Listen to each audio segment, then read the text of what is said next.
gonna backtrack. And you should've kept my name out your mouth. As we go, how it all turned out. When you try to use my name for clout, keep on going, give me something you can talk about.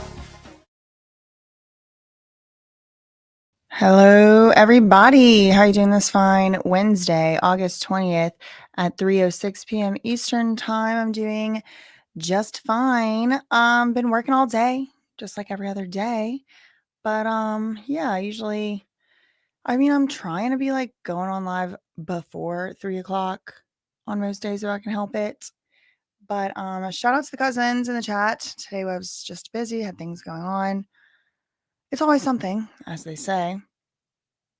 So where we left off over here, we had started reading the transcripts from the Milagro Grams. Her name in the lawsuit is Cooper, Milagro Cooper. And yes, shout out to the cousins in the chat, family reunion. Hey y'all, hey. Hey Blazing Cheetahs. Hello T with Tia. Hello, check dim DMs. That is such a funny name. I laugh every time in my mind. Shout out to Mimi, Lightseer. Hello, Denise. Hey, Lauren. Sue. Destiny. Real as it gets. Hello. So where we left off, I had to go to my other video because I had to make a video about how, I had to do this drug test. So if y'all missed that, make sure you go and check it out. I adjusted my camera and I just feel like it's just so freaking bright. Okay. I always say that's how y'all know I'm not a plant, because I wouldn't have all these tech issues. Every video wouldn't look so different. There's many other signs, but hello, Mrs. R. Shout out Alexis. Hello, Jay. Shout out to Monica and any other mods that might be in the chat. So we got cut short the other day. I was reading the Milagro Cooper. It was like a Megan Pete, which is Meg the Stallion, has done sued. I don't know what it is. We do. It's kind of a new thing. A YouTuber, blogger. She also is like a radio. I think she has like a radio station. So she's like a radio host, journalist. Someone in that type of field, like kind of similar to what I do, reporting on, from what I understand, mostly like pop culture stuff, a lot of hip hop, world stuff, but like also reality TV, things like that. And she did also go to the Tory Lanez trial a lot. I think it was every single day of the trial. She was there, Milagro. And of course, if you remember, maybe you don't know this, the Tory Lanez trial, he's been found guilty. He's been convicted, but he's appealing this conviction on some, what I think some pretty strong grounds, some grounds stronger than others. And the whole thing of it all. However, I do think that he does have some very strong arguments. That's my opinion. I could be wrong. Please do not base any getting your hopes up on me, because I could be wrong about his chances of, or his arguments, strength of his arguments. I could be wrong. This is just me speculating.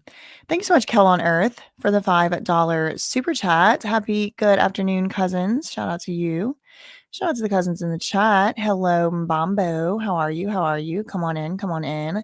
Y'all get your sippy cups, get your plate of snacks, grab your hot fries, the hot Cheetos. I prefer Andy Cap's hot fries, but if hot Cheetos if you must, Takis if you must, walnuts, whatever it's gonna be, because we're gonna be getting into this transcript. Now, this, like I was saying, this transcript comes from a deposition from Milagro. Now, a lot of y'all, the reason I'm really covering this is like it was very popularly demanded. I probably would have just read this on my own, no matter what. But y'all were like, please, like, cover Millie's case, cover Milagro, cover Milagro. So I'm like, okay. So I started looking into it, and then of course, somebody sent me the transcript. I don't exactly remember who. It would be one of just like a few people though. It's not that many. I'm not like in contact with that many people. And it's just, my public email address. But yeah, Christina's like, I like the hot fries. Yeah. So we had started reading through this transcript. This transcript is like Megan this stallion has now done sued Milagro. Okay, she sued her last year. Milagro was going on I think it was like DJ Academics. He might have even also been deposed by now in this case. I just kind of started looking into this case truly a couple weeks ago. So I even have the disclaimer down there at the bottom. Like I'm new, okay? Like I know a lot of y'all already know everything and all of this, but it was like popular demand that I like pretty much react to this transcript. And I don't always do everything that people want me to do by popular demand, but I did take it into consideration this time. And Meg Thee Stallion, yes, real as it gets, reminds us. She also has two people suing her. Oh wait, hold on. Where's that? Here it is. Two people suing her as well. I am aware of one of the lawsuits. What is it? Emilio Garcia or something like that. Former dancer, assistant. What was Emilio's his first name. But the thing is too, y'all, like for me, I forgot my ears. For me, like anybody can sue anybody for anything. So like just because somebody has a lawsuit against them for me doesn't really like necessarily hold like the most weight unless there's a lot of evidence attached to it and stuff. However, I mean it is interesting. It is something I think I did cover. Oh, and then something else with a copyright thing. Or as an assistant. I don't know what the other issue is, but yeah, so there's lawsuits abound. Videographer. That's ringing a bell, Devin. Thank you. Videographer. So there's like all these lawsuits going on or whatever, but one of them going on is this Milagro Cooper lawsuit, and it's Megan Thee Stallion has done sued her, and for a bunch of stuff like cyber whatever harassment, cyber stalking, cyber whatever. And then and also like I'm not trying to diminish it, okay? Like if someone's really doing cyber harassment, that's not cool. That's a crime. Okay? I'm not trying to be like, "Oh, whatever, who cares?" Like no, I do care. I'm just, going through like I don't exactly remember the, what exactly it is. Something like that. Also, of course, defamation, libel, whatever you want to call it. And then there's this other component to this Megan Thee Stallion versus Milagro lawsuit that I think is significant, and that is the deep fake AI corn, the deep fake corn, prawn, if you will.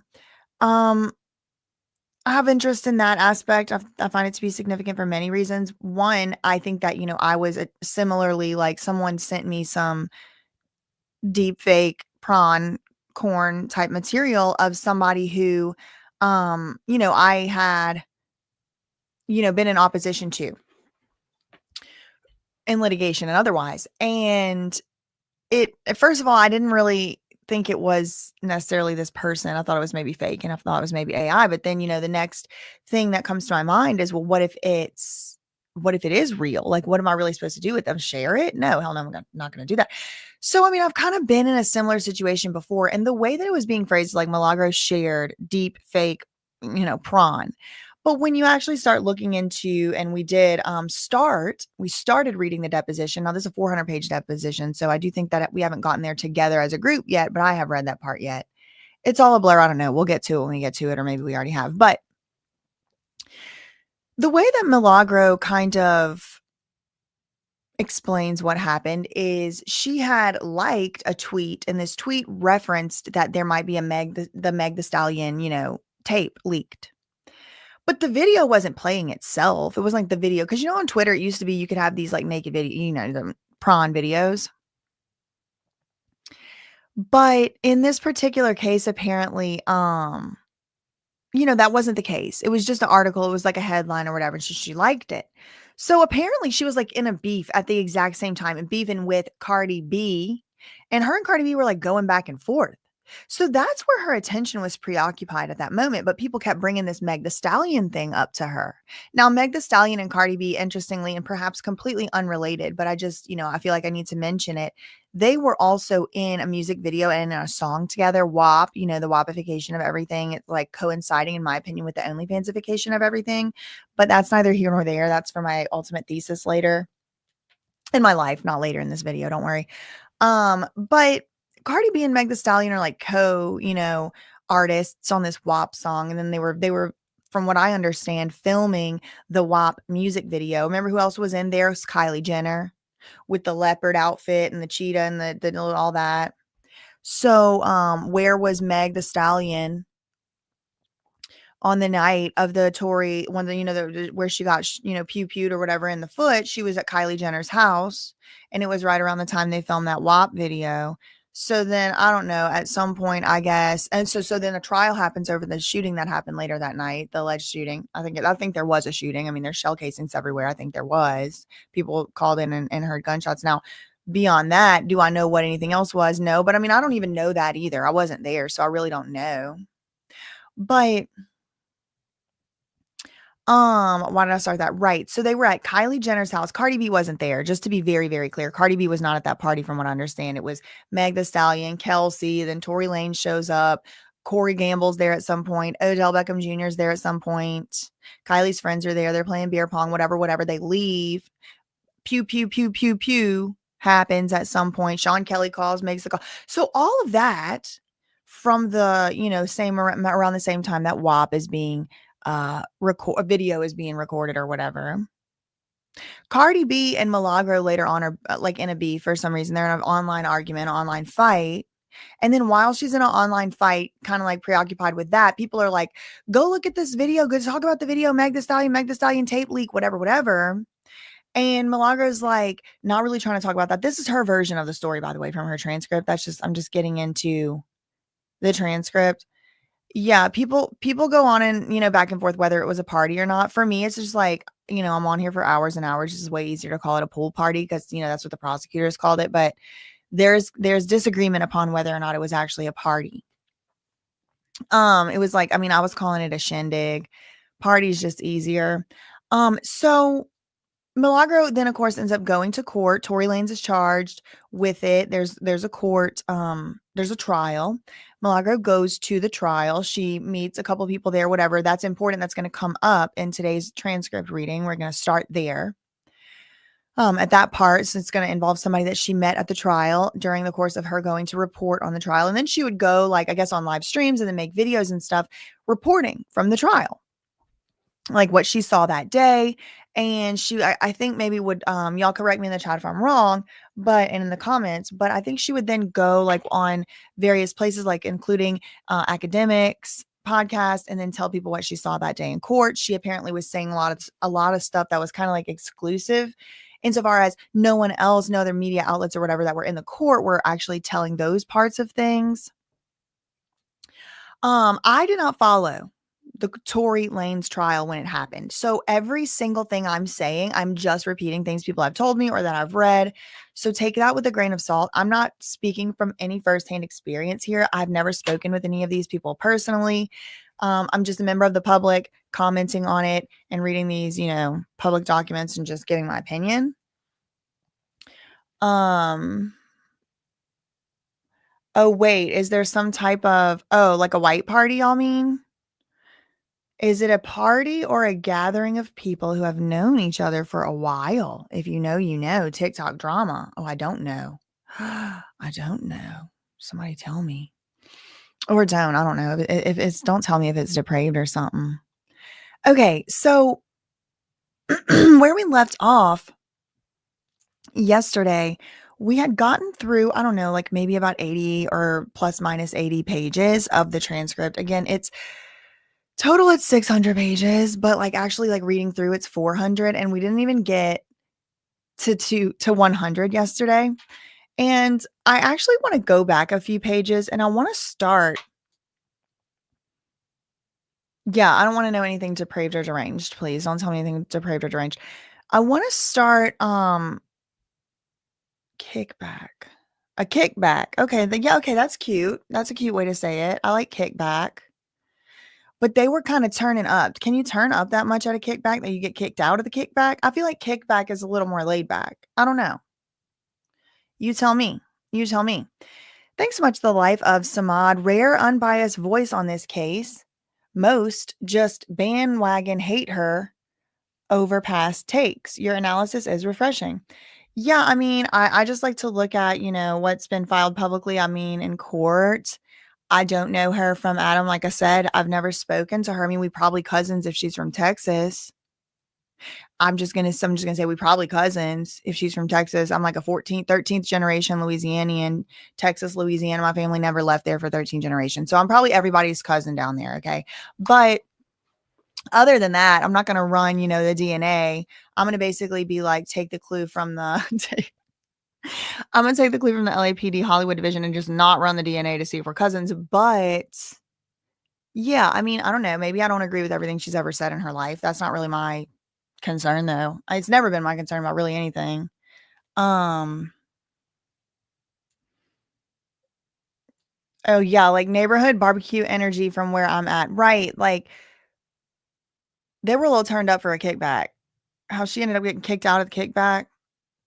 I still am wondering if they, if there was something else besides just alcohol involved. And again, I'm not saying that as to say like on purpose somebody was taking drugs or something. I mean, maybe they were. I don't know. I wasn't there. But like anything can slip in anybody's drink at any time for any reason in LA. Like, I mean, please. I don't know what the TikTok drama is. So let me pull this up. This is where we kind of left off. This is like in the gist of where we left off.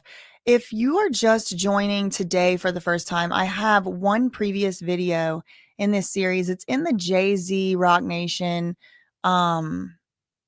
the Jay-Z Rock Nation et al. Miscellaneous playlist. There's just one episode before this one. We're on I'm going to start around page 80. Yeah, I'm going to start on page 79 of the 600-page transcript. I can literally do one thing at once. Here, let me pull this up. There you go. Okay. So this is going to be a little bit of recap because I want to remind y'all a little bit like where we were because it was like just starting to heat up right here. Okay. So we'll start with this question here at the bottom of page. It says 77 on the bottom corner. So if you're going by like actual page number, it's 77. But if you're going by PDF page number, it's 79. It's page 79 of the PDF. But then the page number at the bottom, the pagination indication is 77. Okay, you can see it on the screen. I'm just reading off the screen. You can see it and read along. I'm not going to be reading exactly verbatim. It's not supposed to be like an audiobook. I'm just kind of giving the gist, especially on this next part because we already read this. But I just want to remind y'all where we were.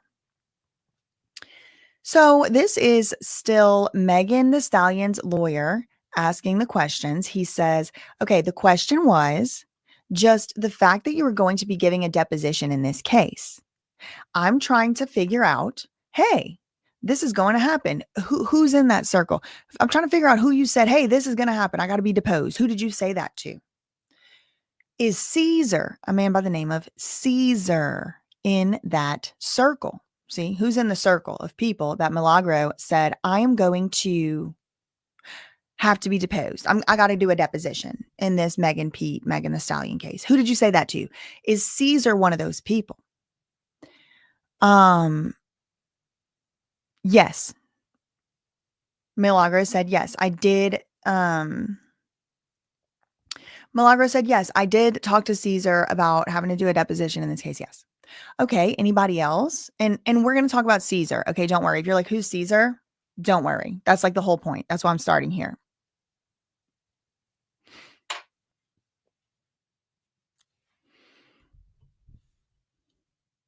Anybody else you've talked to? Your husband? And she's like, no, I didn't talk to my husband about the deposition. Okay. Does he know why you had to leave Houston? No. Okay. So he's like, let me just re-ask the question. Let me just make this a broader question.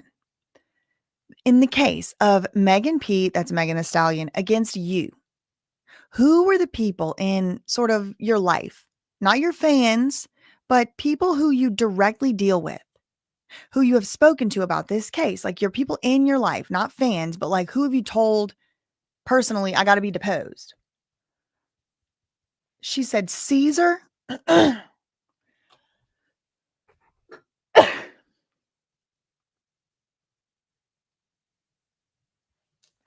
She said, Caesar and unite the people. That's who she's told.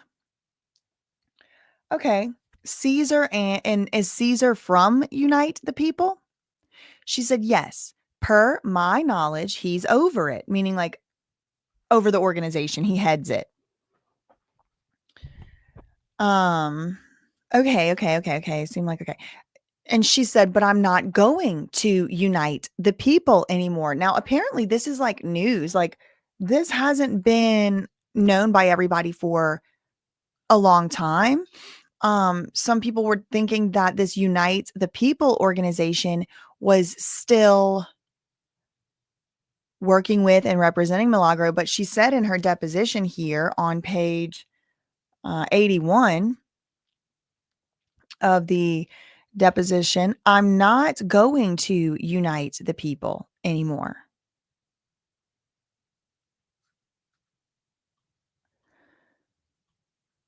And then the lawyer says, okay, and how did you first meet Mr. McDowell? How did you first meet Caesar? She said, I met him at trial. So remember a moment ago, whenever I was like, y'all remember that because she met some people at the trial, at the Tory Lanez trial. She was there to cover the trial and tell, people about it and also just get the information. I don't know what other reasons she was there. I mean, I never talked to her, but like, these are the reasons that I've seen or whatever. She wanted to go and cover it and share the information with the public, like report on it.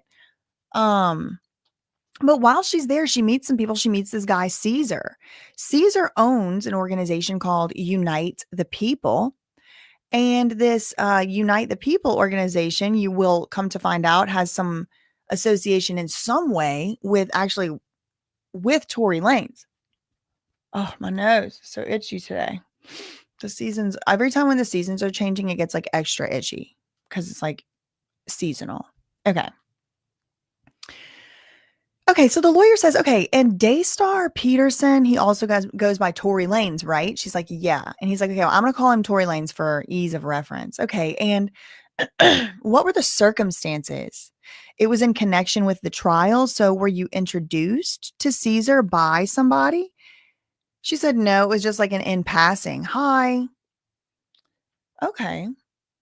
And when you met him, did you have an understanding of what his role was there? Like, why was he there? I'm assuming he means why was he there at the trial? And Milagro's like, no. Okay, but what did he tell you he was doing there? She said, we didn't discuss that. Okay, next question. Tell me what you do remember about the first conversation you had with Caesar. She said, it was a simple, hi, my name is Milagro. Hi, my name is Caesar. It was just an introduction. He said, okay, and when was the next conversation or when was the next time you talked to him? She said, I talked to him in passing in the hall during the trial. And he's like, okay, but you saw each other around at the trial? When was the first time that you had like a real conversation? And she said, probably 2023. And Megan Thee Stallion's lawyer is like, okay, fine. Tell me everything you remember about that conversation. The first time you talked to Caesar, like I had a real conversation in 2023. She said, well, we spoke briefly about him coming on an Instagram live to explain some case updates. And it's like she explains what an Instagram live is. He says, okay, so this is just something you do for like, because you want to call on the phone, or is this something you do for the benefit of other people? And she's like, no, it was for the public. It was to explain the case updates. And Megan Thee Stallion's lawyer's like, okay, so you in 2023, after you saw each other at the trial, you had a conversation about he wanted you to come on his platform, or what, how was that? She said, no, he was going to come on my platform. Okay, and did you actually do that? Milagro said, yes. After the verdict came out, he came on my Instagram Live and he explained some case updates, and he didn't provide his background or, say what his background in the case was. And the lawyer says, okay, so other than the fact that Caesar was attached to unite the people, other than that, did you have an understanding of what his interest was in the case? Like, what was his background? And she said, no. Okay, so was he, well, you had the live stream, you had the live on Instagram, right? And yeah, it was like, yeah, they went live. How long did that last? She was like, I would say not more than an hour. Like, wouldn't say more than an hour. And what did you talk about?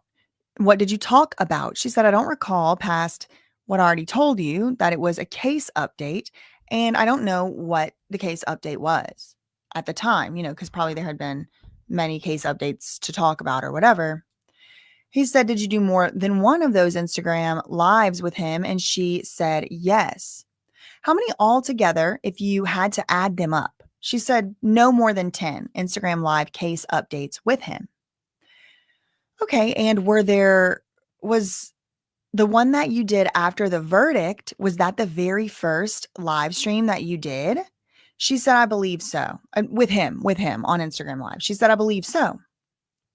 Okay, and then when is the most recent one? When is the last time you did an Instagram Live with Caesar? She said it was over 6 months ago. It's been a while. And the lawyer said, well, why? How come? Why did you stop doing them? She said, there was, I didn't really, hold on. I'm just trying to kind of skim. Yeah, she said, because in my mind, it wasn't something that it progressed in a way that I needed to be reporting on certain things. And the lawyer's like, what? Well, what? You didn't think it was going to produce more helpful content for your presence? She said, no, I didn't feel as though there had been a significant update for me to report on. He said, okay, so you're saying there really wasn't any update. Okay, so that was the only thing you had to talk about with Caesar, was the case update. He wasn't a guest on any other subjects. She said, no, he just simply talked about the appeals process and what was going on currently. And is he a lawyer to your knowledge? And she said, not to my knowledge. And after all those case updates, did you come to have an understanding of what he actually brought to the table? Like, why was he commenting on this case at all? She said, no, I could still not tell you. I can't speak to all the reasons why now. And she's like, well, and the lawyer's like, well, I only want to know what you do know. So did anybody tell you, including Caesar, like why he had a personal interest in this case? Milagro said, no. Okay, and sitting here today, you have no idea why he was interested in this case as opposed to any other one? She said, no. And did he have some type of connection to Tory Lanez? She said, not that I know of. And when was the most recent time that she was in touch with Caesar? Was 6 months ago. She said, well, no, I was in touch with him more recently than that, maybe April or May. And it was about her case. So then he's like, and what was his role in your case? She said, well, he's no longer a person who's affiliated with my case. And the lawyer said, okay, affiliated. He said, okay, but before he was no longer affiliated, meaning when he was affiliated, what was his role in your case? How was he helping you or working with you? She said, Caesar propositioned me to represent me pro bono, for Unite the People to represent me pro bono. Milagro said, so my understanding was that Unite the People was representing me, and Caesar was going to handle anything that had to do with lawyers or enlisting lawyers, and anything about my case, he was the point of contact for me. I was to speak to him and pay him. And then the lawyer chimes in and says, and pay him, you said? She said, yes. Eventually, it turned into that. Yes. Okay, and when did that idea first get discussed between you and Caesar? So you're doing the case updates. It's about Tory's case and his appeal. And then at some point, Megan sues you and you're in this case with her. And that conversation where he propositioned you about being pro bono, when was that? 2024? Was it 2025? She said, I was served in October last year. That's 2024. And within days, Caesar had reached out to me and asked to represent me. Okay, next question. And you told me you don't know whether he's a lawyer, right? And she said, right. Okay, and did you have an understanding when he was reaching out to you one way or another, whether he was the lawyer he was going to provide to you? Like, was he representing you pro bono? She said, honestly, I didn't have a real understanding of all the inner workings, to be honest. He said, okay, I mean, but did he say he was going to go to court for you? Did he say he was going to appear in your case? Or did he say, I'll find someone? Anything else? Milagro said, Caesar just told me that Unite the People wanted to represent me pro bono and things would be handled. And then the lawyer asks, did you have any understanding what your side of the bargain was supposed to be? And she said, yeah, it was just to be cooperative. Like whenever they needed me to turn something over, I was supposed to turn it over, stuff like that. And it was supposed to be pro bono. And the lawyer goes on. Then you said something about paying him back eventually. What was that? Was that talked about in the beginning? No. So when did that come up? She said, when Caesar stole my money. The lawyer said, oh, okay, tell me about that. She said the contract was for a pro bono representation. That means free. That means she's not supposed to have to pay. Caesar came to me, she said, and I said, quote, and he said, so Caesar came to her and said, quote, I need money for your lawyer. And if you don't figure something out, you are not going to have a lawyer because I can't do it. Meg's lawyer steps in and says, all right, so you said your contract called for pro bono. Do you still have the contract? She's like, I don't really know for sure. He's like, well, I'm going to want that. Okay. And you signed the contract? She said, yeah. And who signed for the other party? She said, I believe it was Caesar. Okay. And that contract is between Milagro and Unite the People. She said, to my knowledge, yes. When was the last time you looked at the contract? She said November last year when it was presented to me. Okay, and did you talk to your lawyer about signing that? She said no. Did you talk to anybody about whether you should sign that besides Caesar? She said, well, I did speak publicly about it on my show. Okay, next question. About the fact that this proposal had been made and you were going to go with it? She said yes. Okay. The lawyer asks her, did you do any investigation of who these people were, Unite the People? She said no.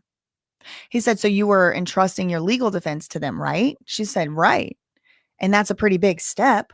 You didn't make any investigation into why they were involved, what their motives might be? She said, no. The lawyer said, well, did they tell you what their motives were?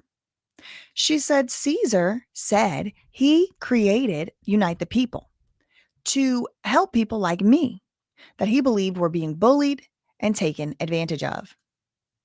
Okay, but did he give you an example of anybody other than you that he had helped? Like, were they doing this for the first time with you? Or was this something they had been doing for years? She said, it was my understanding that the foundation was built on helping people in that way. But she didn't know of any case specifically exactly like hers. But the lawyer then goes, well, something, in other words, must have made you think this was a good idea. Did they tell you we've been successful for other people in this kind of circumstance? She said, no, they didn't say that.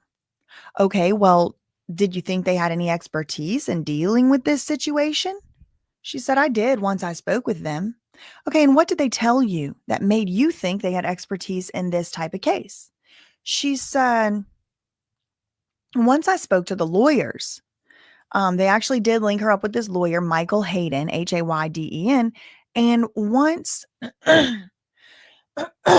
she talked to Michael Hayden, she was like, yeah, he seems legit. Like, I'm going to work with these people. And from what she understood, again, it was supposed to be pro bono.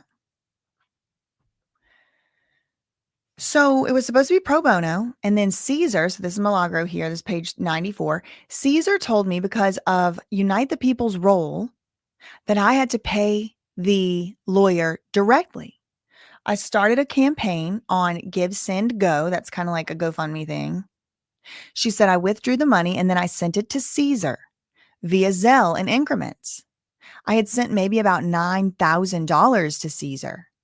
I had a Florida attorney, Michael Pansier.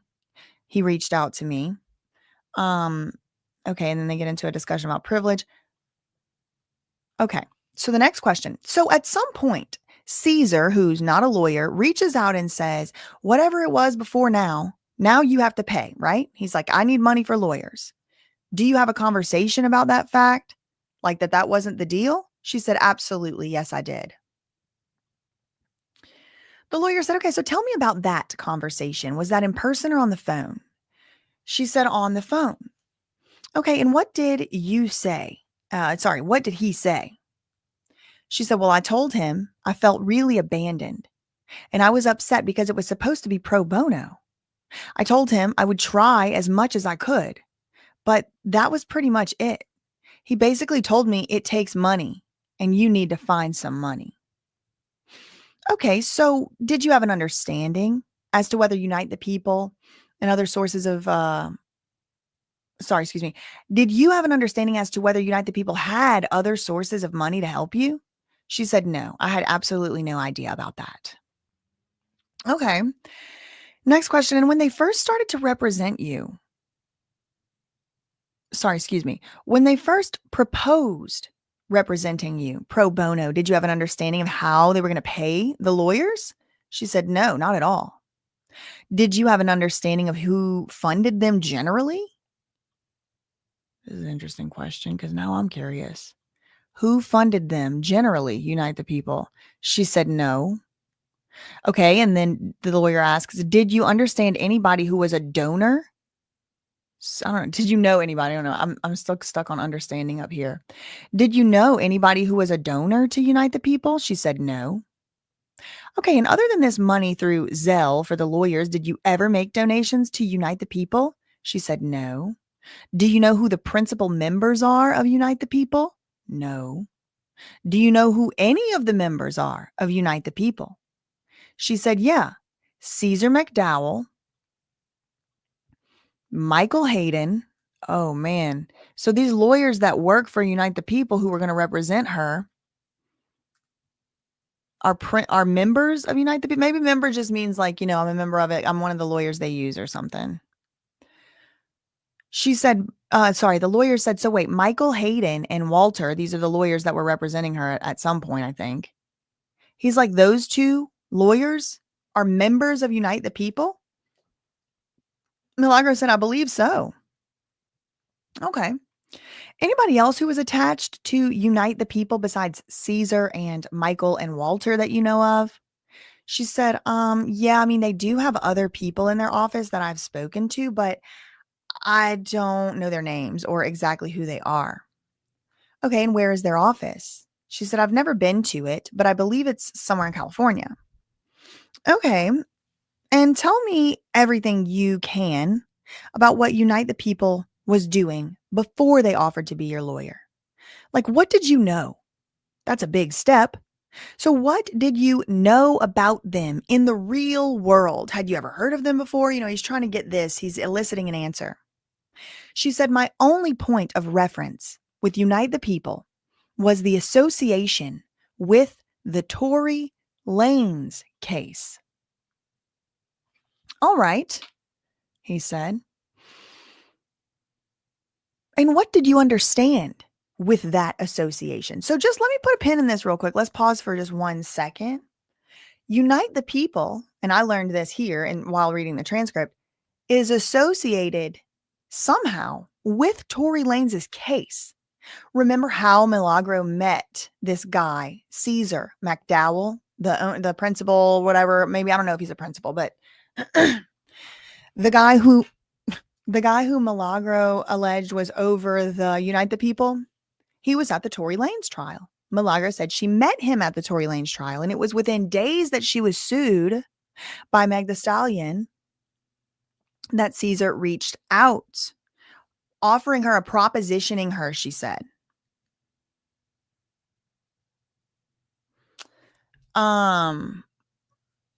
O'Wright said he was trying to get her to say Tory was paying her lawyer fees. Maybe.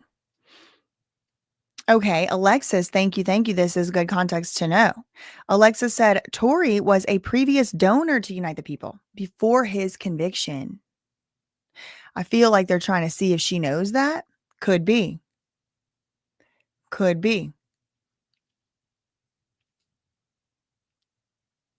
I'm looking at some of y'all's comments. Wow, Hell on Earth, making it rain memberships. Thank you for the 1 membership, 2 gift membership, 3 gift membership, 4 gift memberships. Thank you. Okay. So anyway, yeah, I mean, I'm just trying to keep track here. I don't know which straws are getting grasped at exactly. I'm just talking about Unite the People having some type of connection with the Tory Lanez case. These are all facts they're not facts. I don't know whether they happened or not. They are submitted as facts by Milagro. Okay, I'm just repeating things that Milagro has said. So she said in her deposition, Unite the People is an organization, and what's his name, Caesar, is over it, right? He's over it. Okay, these are things she said, not me. I didn't come up with this. She said that. She said she met him at the trial, just in passing. Hi, hey, I'm Milagro. Hey, hi. She had him on her Instagram live no more than 10 times, but it all started after the Tory Lanez verdict. Unite the People, she also knew, and this is according to her. This is page 97. None of these things are things I'm making up. Okay, so I don't know what the straws grasps is. Maybe you're saying that's somebody else, because I'm only just saying things that I've read here, and I don't know if they're true or not. I wasn't there. I'm just saying what Milagro said here. Okay, she said, my only point of reference with Unite the People was the association with the Tory Lanez case. Okay, and what did you understand about that association? She said that Unite the People was in some form or fashion working on an appeal for Tory Lanez. So they're having issues with Zoom. Okay.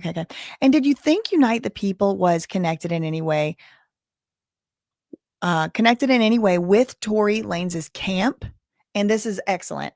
Good job. Claps. She said, can you be more specific? The question was, did you think Unite the People was connected in any way with Tory Lanez camp? She said, can you be more specific? And the lawyer was like, yeah, I was going to object to this being overbroad. What is this? What is Tory Lanez camp? What does that mean? His camp? That can mean anything. Well, he said, I'm starting broad and then I'll narrow it down. He said, are you aware of any connection whatsoever between Tory Lanez and his team and Unite the People? Tory Lanez, his team, and Unite the People. Are you aware of any connection at all whatsoever? She said, no. Do you think they're unrelated? Because I thought you told me the reason you knew about them and their prior work, meaning Unite the People, was because they were involved with Tory Lanez's appeal. She said, yeah, but you just asked me about a group, his camp. You said Tory Lanez group, camp. He said, I'm asking about 2 things. Does Unite the People have anything to do with Tory Lanez? She said, yes. Per my understanding, they are working on appeal for Tory Lanez. So that would be the connection. The lawyer said, all right. So tell me everything you know about any connection or work between Unite the People and anyone attached to Tory Lanez. She said, the only thing I'm aware of is the Tory Lanez case and documents that were filed after the verdict. And he said, which documents were filed after the verdict? She said, I do not know the names of these documents. But, the things that were filed to help with the appeal. Whatever those different documents are that were submitted to the court. He said, okay. And do you know who those lawyers are? She said, no, I do not. Okay, they weren't the same lawyers as the one that were helping you, right? She said, I don't know.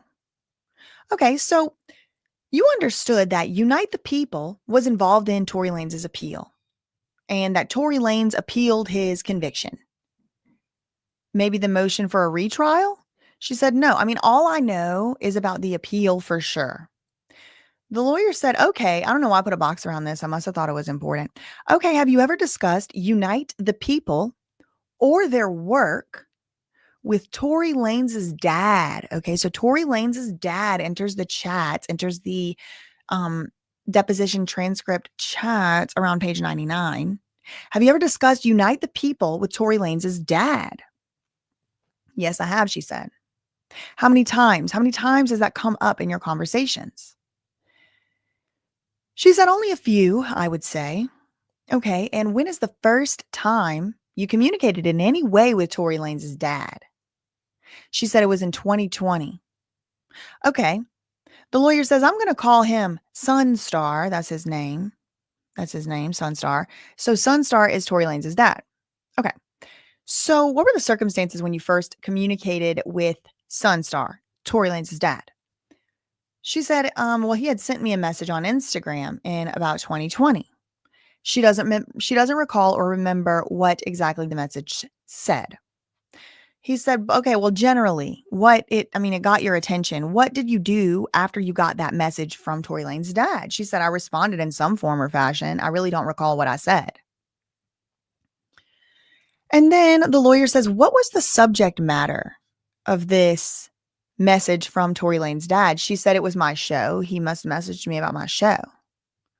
Okay, and in terms of the Tory Lanez case and the shooting and all that, when was this after? This was after. So it was after the Tory Lanez case had already, the verdict had he already been arrested? Just trying to know what's going on. This guy reached out to you. She said, at the time he reached out to me, I do not believe that there had been an arrest yet or anything like that. Okay, the lawyer said, and when Tory Lanez's dad reached out to you, well, what's the first substance you can remember talking about with Sonstar? You told me you can't remember his first Instagram message. You can't remember your response? She said, no, I cannot. Not verbatim. He was just a fan of my show. He liked my show. Okay, so he reached out like a lot of people do and said, I love what you're doing. She said, maybe something to that effect, but I really don't recall.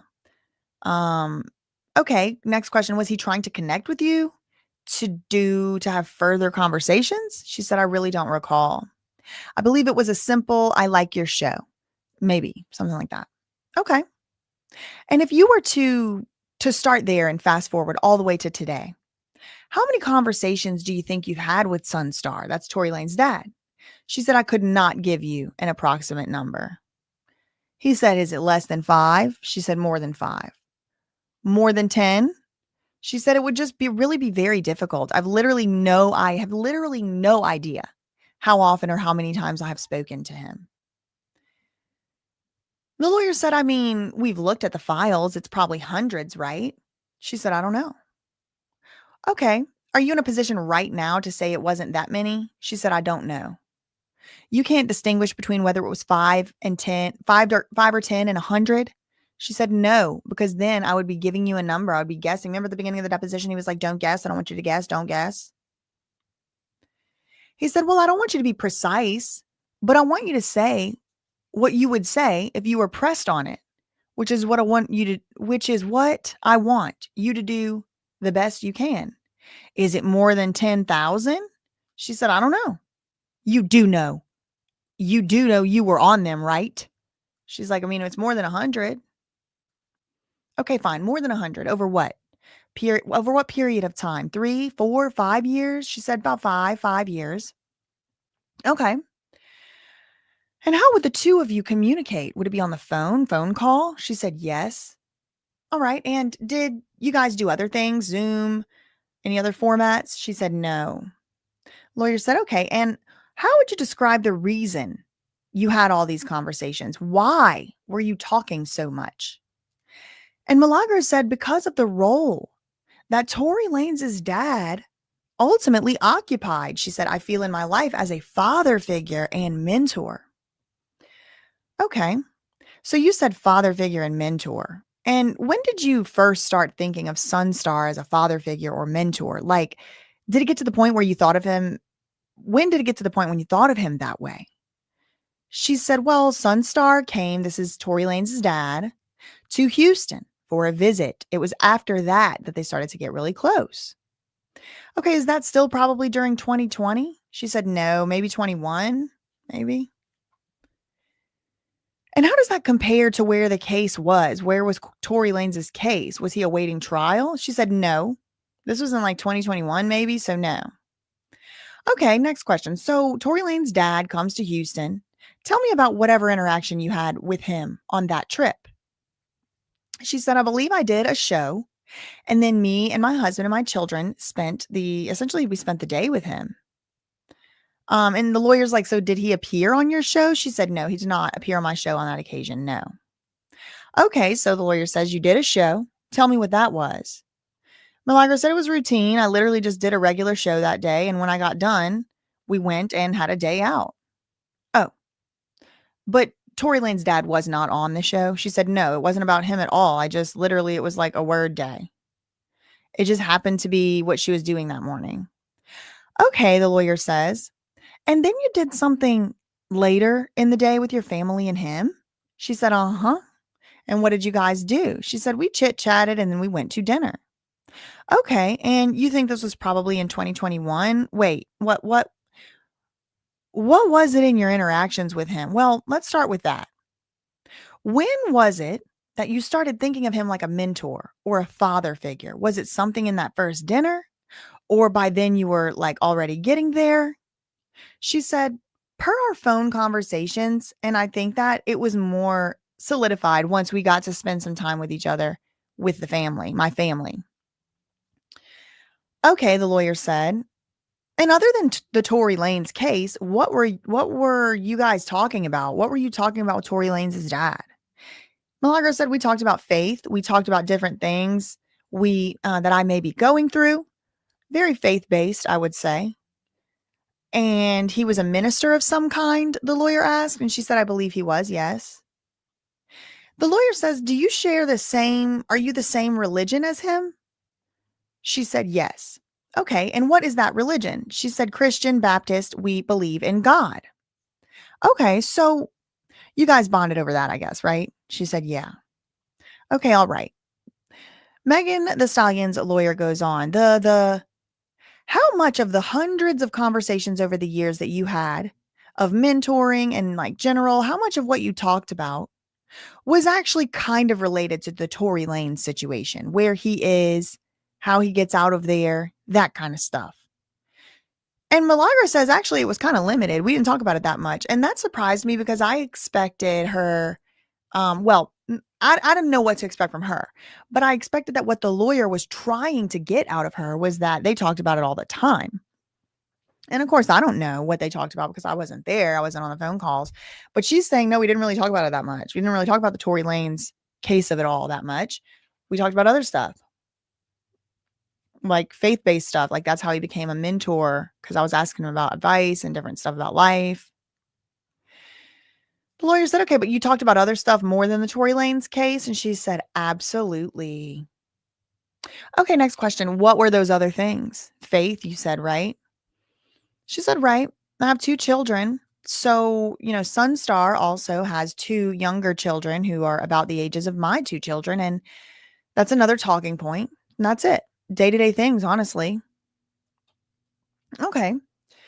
Did you talk with him at any time in this stretch about how you were going to finance your legal defense? Milagro said, no, I did not. Okay. Were you still in touch with him when Caesar was saying you're going to have to come up with some money? Milagro said, no, I'd stopped communicating with him.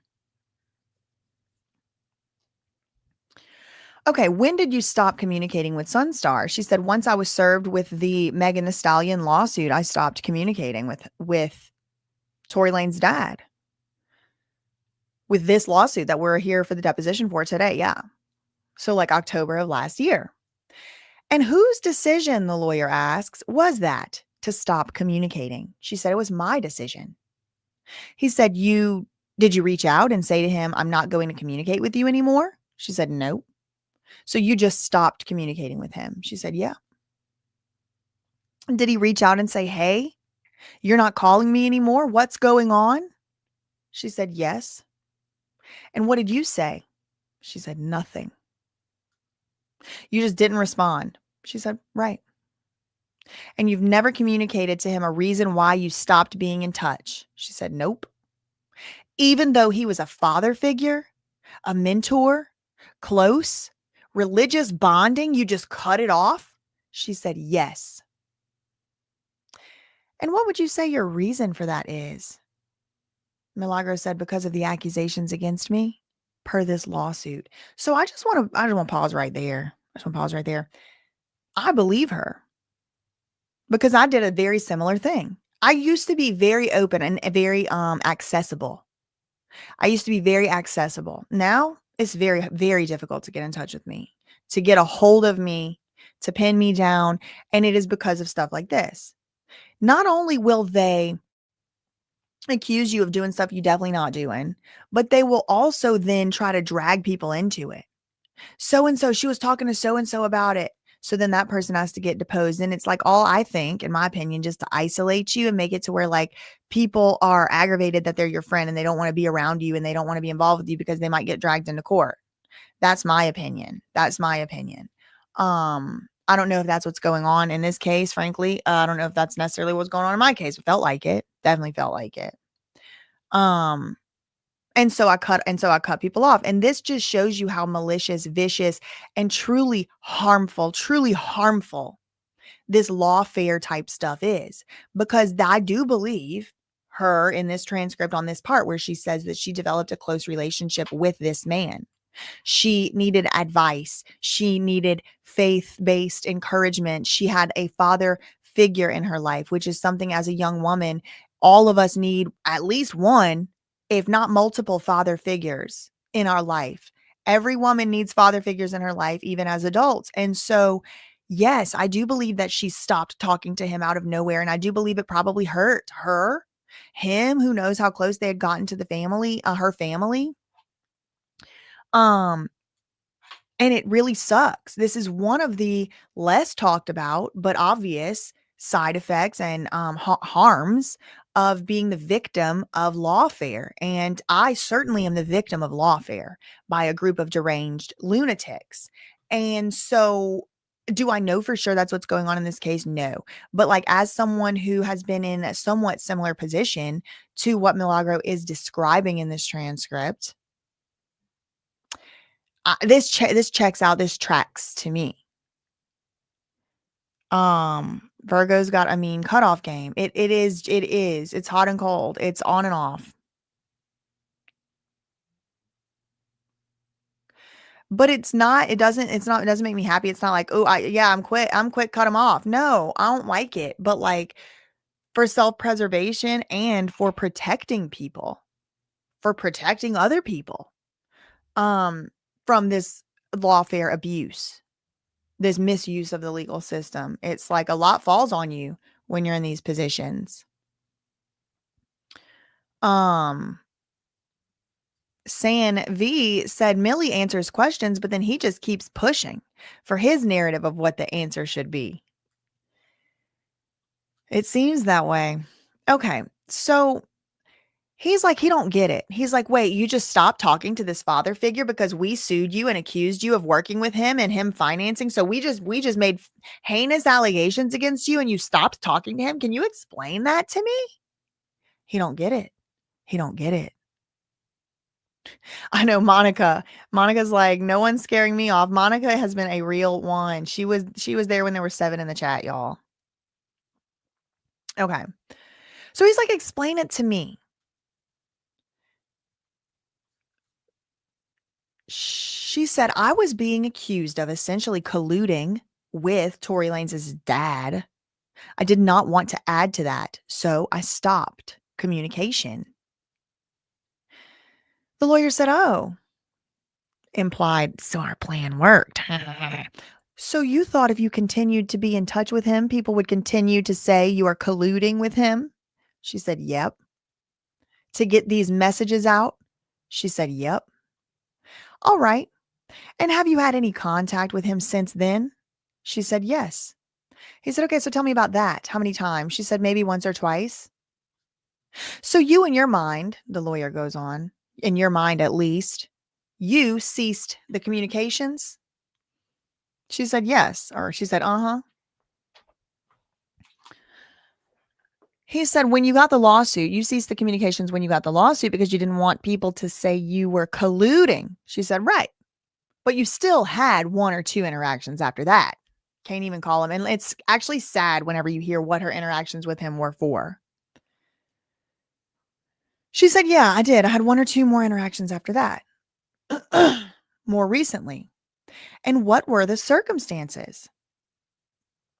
And he's like, wait. The lawyer says, "Wait, well, first of all, how many interactions were there? How many times have you interacted with Sonstar, that's Tory Lanez's dad, after the filing of this lawsuit? So since this lawsuit got filed, since you got sued, how many times have you interacted with Sonstar Peterson, Tory Lanez's dad?" She said, "Probably less than 3. "Okay, and when is the most recent? When is the most recent interaction you had with Tory Lanez's dad?" She said, "I don't recall.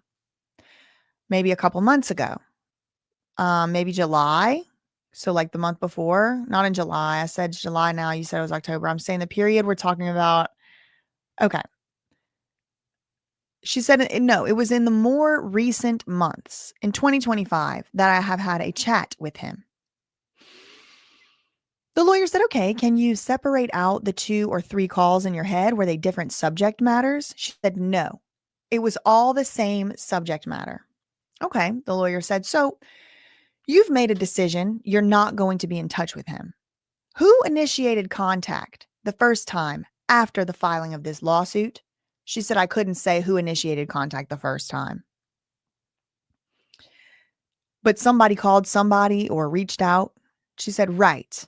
Me and Sunstar, I got the lawsuit and we spoke to Caesar, like on a call together." But then the lawyer said, "Okay, well, all right. You just told me you didn't want to be interacting with Sunstar because you didn't want to feed these allegations of collusion, right?" She said, "Right." "So what made you move past that and say, 'Oh, I'll get on a call with him and Caesar'?"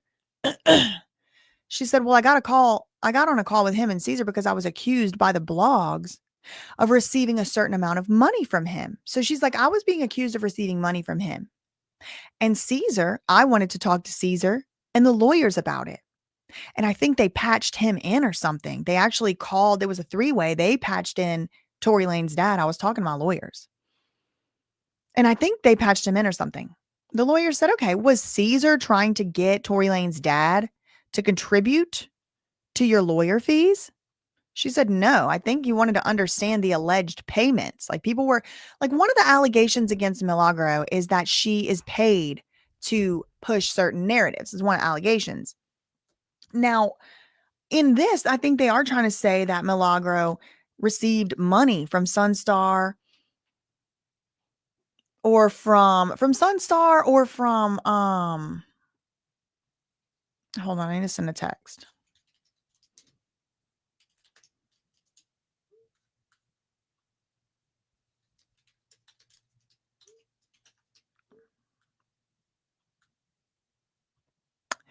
Okay, sorry, I needed to send a text. Let's see, trying to get so they're accusing Milagro of having received funds from either Tory Lanez directly or like indirectly through his dad or some other type of way. And I guess in order to get to the bottom of that, Caesar, who was representing and liaising between Milagro and her lawyers, which I don't understand. I do want to just say that this is not legal advice, but whenever you have somebody on a call with your lawyer, a lot of times that'll take away your ability to say that that's like confidential and privileged conversation.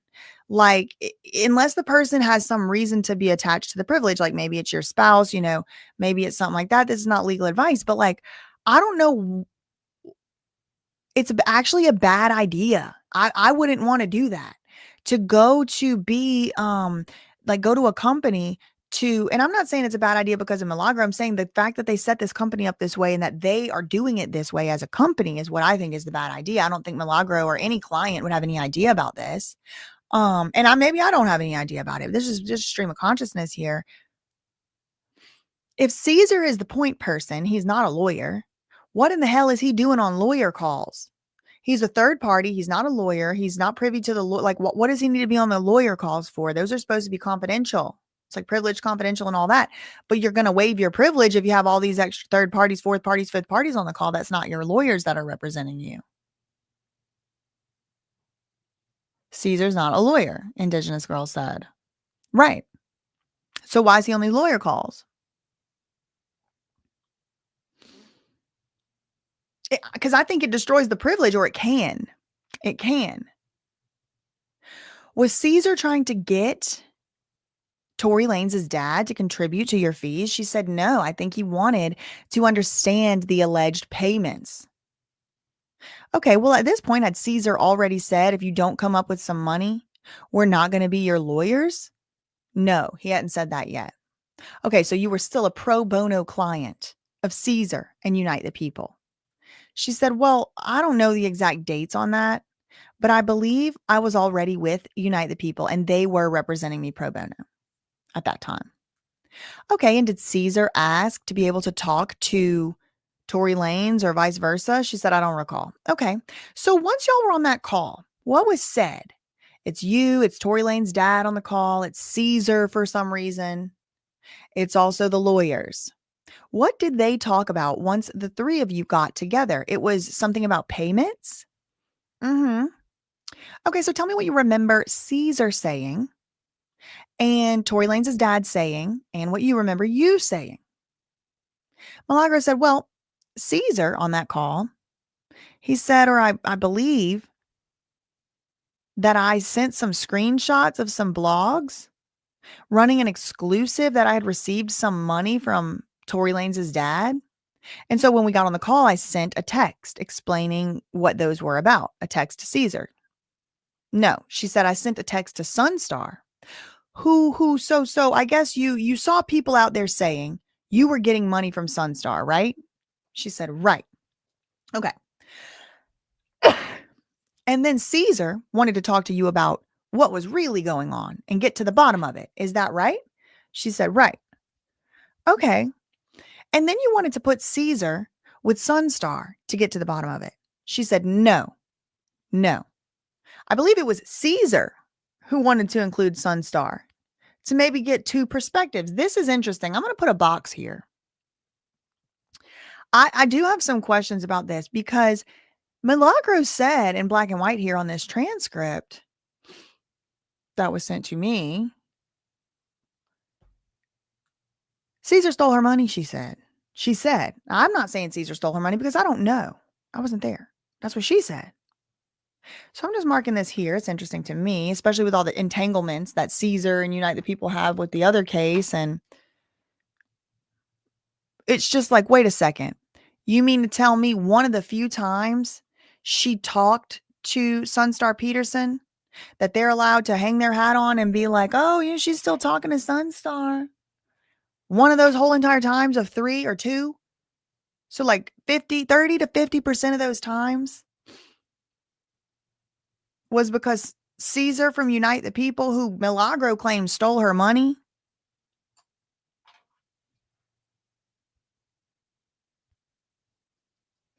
I don't know, y'all.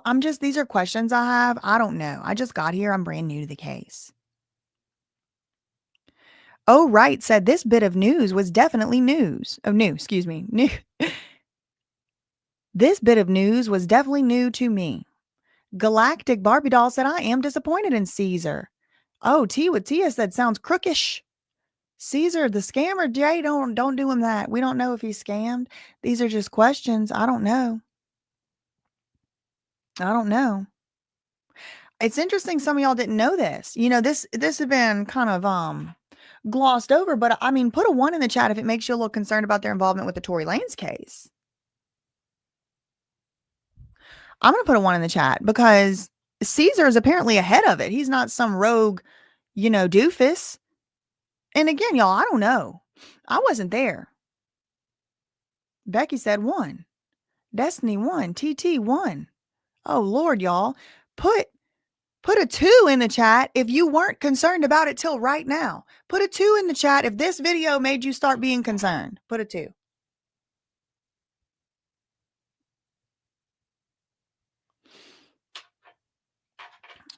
Check them DMs said, I think Caesar was seeing if he can get some of that money. He thought she got blank check. Oh, right's putting 3s.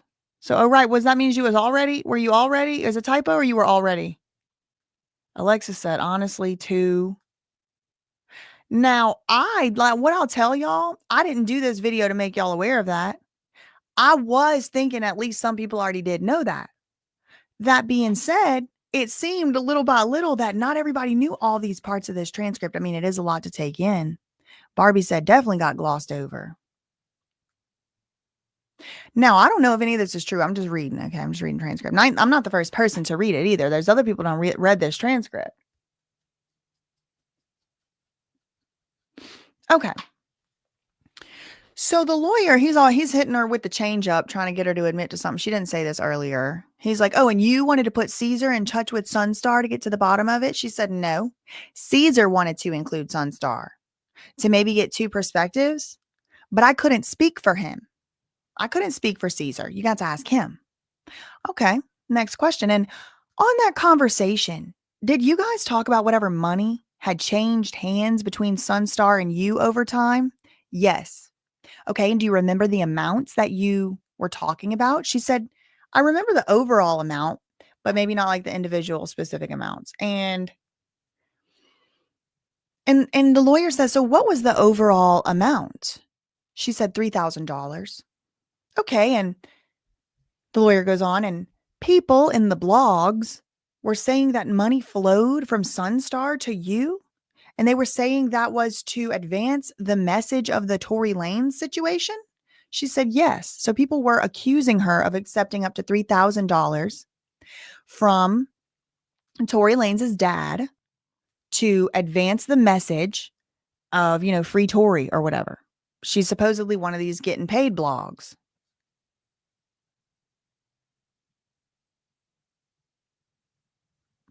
Sanvi has some context. Millie's lawyer at the time was wanting payment. Millie had sent Caesar money prior. Oh, right. Like little by little, that 9,000, right? And that's where the issue came in. Why did the 9,000 not get to the lawyer before what?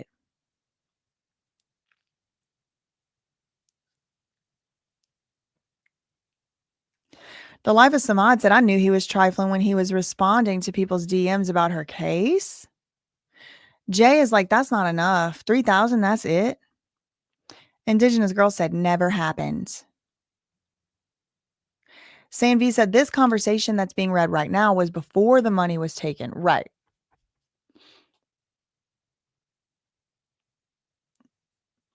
Destiny said, well, can they find the proof of what he told her to say for the payments? I don't know. We'll have to get to it. Oh, right said, that's the beauty of reading transcripts of all cases. What doesn't come out in the wash comes out in the rinse. Mm-hmm. Alexis forgot he was responding to DMs. Okay, so let's keep going. Okay, and the people in the blogs, they were saying that the money flowed from Tory Lanez's dad to you. And they were saying that that was to advance the message of the Tory Lanez situation. She said, yes. Okay. And you say, quote, I think that, no, it was for something else. She said, right. Okay. So what was it again? What did he send you money for? Birthday gifts? She said, you would have to outline and then I could speak to it better. Okay. Other than birthday gifts for your kids, can you think of any reason why Sonstar would be giving you money? She said, yes. So I know all the reasons why he gave me money. I just don't know the exact amounts of each of those transactions. He said, okay, so just tell me the reasons and we'll get to the amounts at a later moment. Okay, well, Milagro says there was an occasion where he sent me birthday money. And she said when her birthday is. Y'all told me Scorpio. I love Scorpios. Okay, and did he do that once a month? Oh, excuse me, not once a month. I said once or more. And did he do that once or more than once? She said he did that once. Okay, and again, that was for her birthday. And how does that tie into how long had you known him at that point? She said, I couldn't say. Maybe, I don't know. It was years ago, but I hadn't known him for very long. All right. And that was the first time he ever sent you money? She said, I believe so, through Zelle.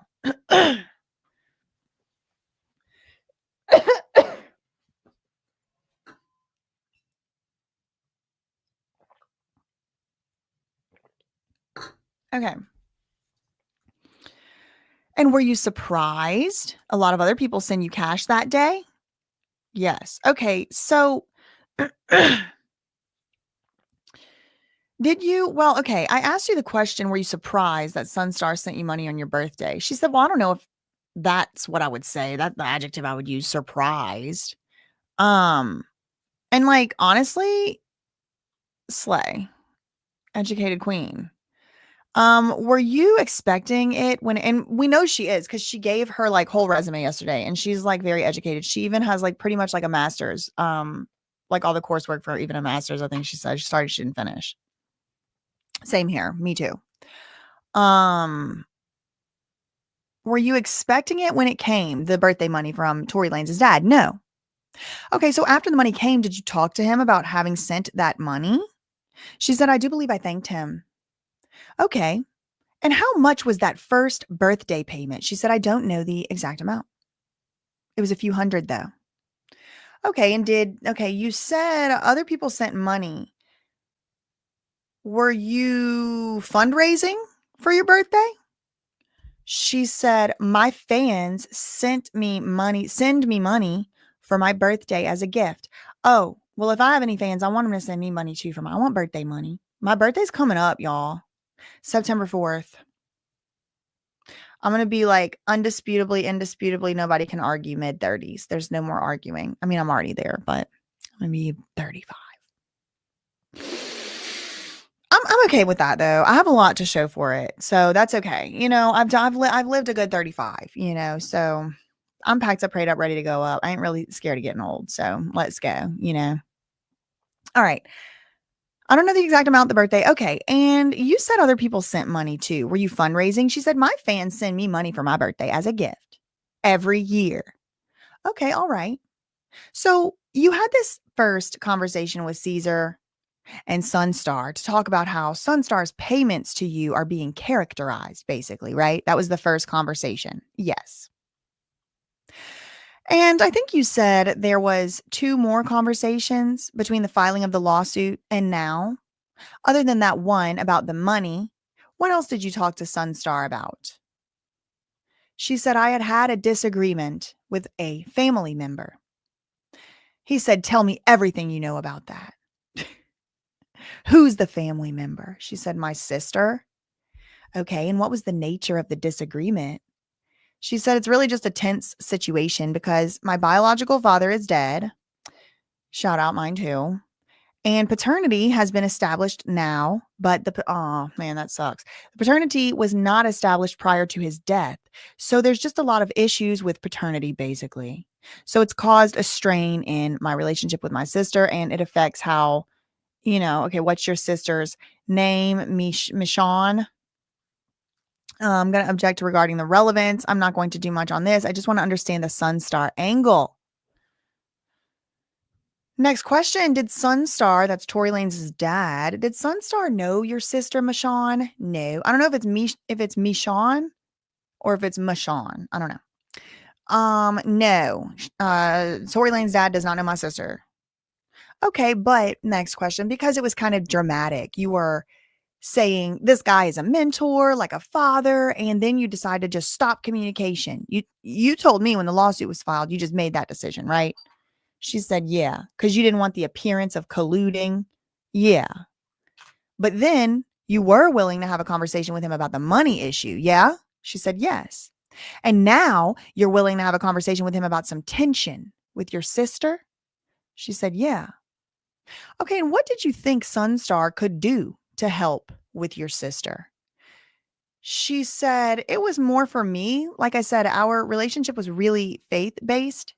So I was feeling really low. And it's something that weighs on me a lot. And I really wanted encouragement. And again, it's just sick and sad that I know that, people have a right to sue people and you do have your right to have your day in court and all that. But sometimes lawsuits are just a little bit silly. Like, please, like how many views did that like on Twitter really get, at the grand scheme of things? And I'm sure this lady also, I mean, there's really no telling. I have a little bit of context because I also have been the subject of litigation.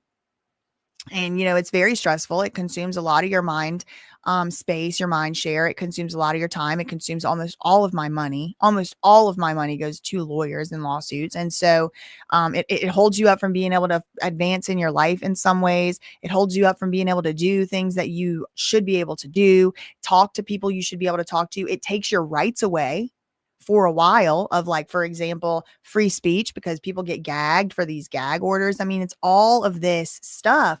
And on top of that, she's going through family stuff and she can't even talk to this person who she has become close to, who's like a mentor and a father figure. Now, are these things true? I mean, how do I know? All I'm doing is reading this, but I find these responses to things on the whole to be credible, because I have been in a similar situation on this end of a lawsuit for defamation, and you feel like you can't talk to people, and then people feel like they can't talk to you, and it's like all because of false and fake allegations, and it freaking sucks. Yeah, they bringing the sister up. Okay. And how much time did you spend talking to Sonstar, or that's again Tory Lanez's dad, or communicating with him about that situation with your sister? She said not too long. It wasn't a long conversation, like one call. She said that is what all the subsequent calls were about. So maybe it was one more call, maybe it was two more calls, but like she really didn't talk to him that much about it.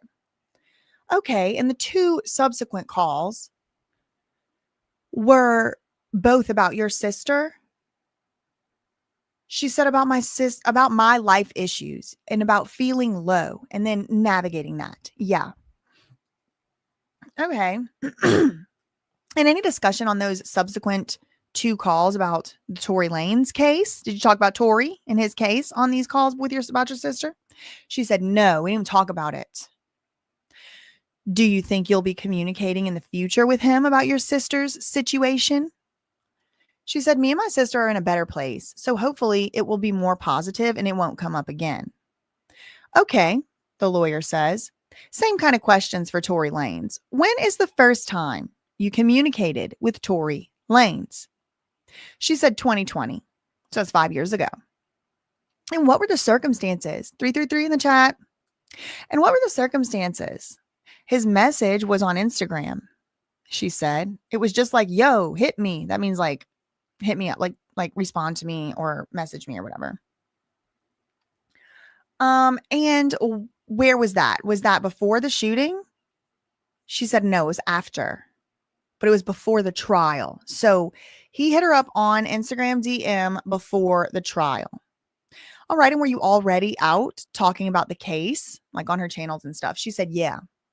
Okay, so when Tory Lanez DM'd you, yo, hit me, was that on Instagram? Yes. And was that a response to something you had already posted? She said no, just out of the blue. And how did you respond to that? She said, I followed up with a phone call, or excuse me, I believe I sent my phone number. I believe I sent my phone number to him and his father. Okay, and prior to him saying, yo, hit me, you had no communication with him? She said no. Did you know him? No. Never met him? No. Did you know of him? Yes. Because of his celebrity of the music business. The lawyer says, okay, so out of the blue, he puts on Instagram, yo, hit me, and you send him your number? She said, no, he sent it in a private message. He didn't put it on Instagram. He sent a private message. Okay, do you have any understanding now of why he picked you out to contact? She said, no, but I don't think it was exclusive. Like, I don't think it was special. I think what she means by this is he was reaching out to many people. Okay, but of all the people in the world, why did he and then the lawyer, her lawyer, cuts this guy off and says, no, objection, speculation. You can't ask her why Tory Lanez would do something. I couldn't say. He said, well, once you followed up, did you ever ask him? Why did you reach out to me? She said, I did not ask. So you don't even know today why all of the people in the whole world he could have reached out to, he picked you that day? She said, nope, I do not know. And without knowing that, you are okay just sending him your phone number? She said, well, yeah. Yeah. Okay. So what happened next in the communication history of Milagro and Tory Lanez? He's talking to her in the third person. It's very strange. Did he call you? Okay, he's back to second person. Good. She said, his father called me. So Sonstar. Okay. Tell me what was said on that call, the lawyer said. And she responds, his father called me. Then Tory called at the same time. We end up on a 3-way call. Me, Tory, and Sonstar, his dad. Okay, evidentiary. Okay, Tory. So by coincidence, Tory and his dad called you at the same time. She said, well, I mean, I was on the line with Sonstar, and then moments later, Tory. Okay. So you ended up on a 3-way call with both of them. Uh-huh.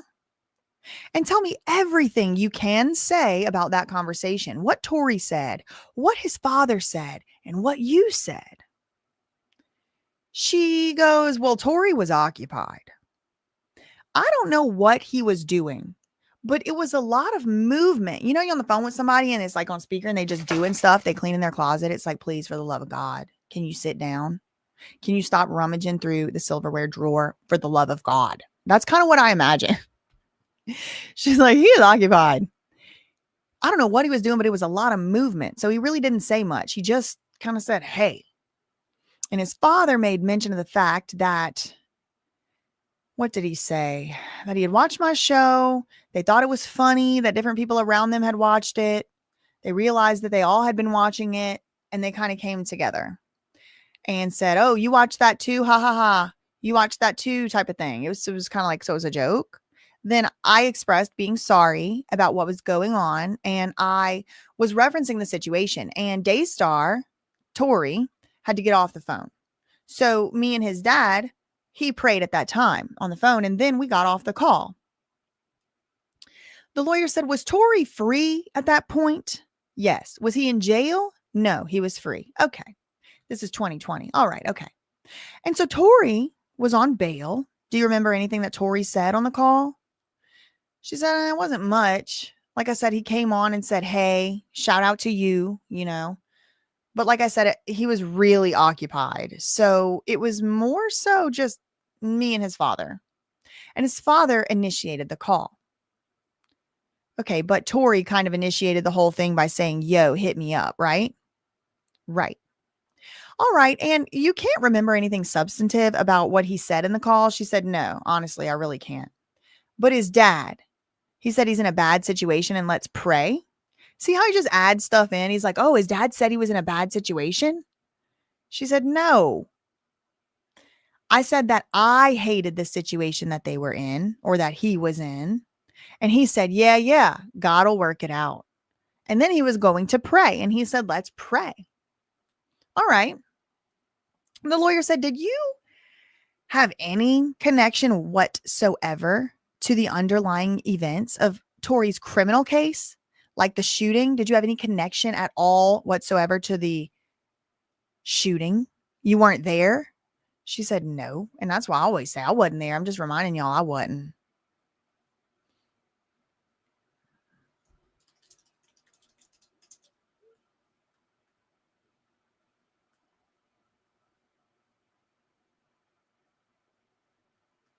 Hold on. I had to send some texts. Okay. Okay.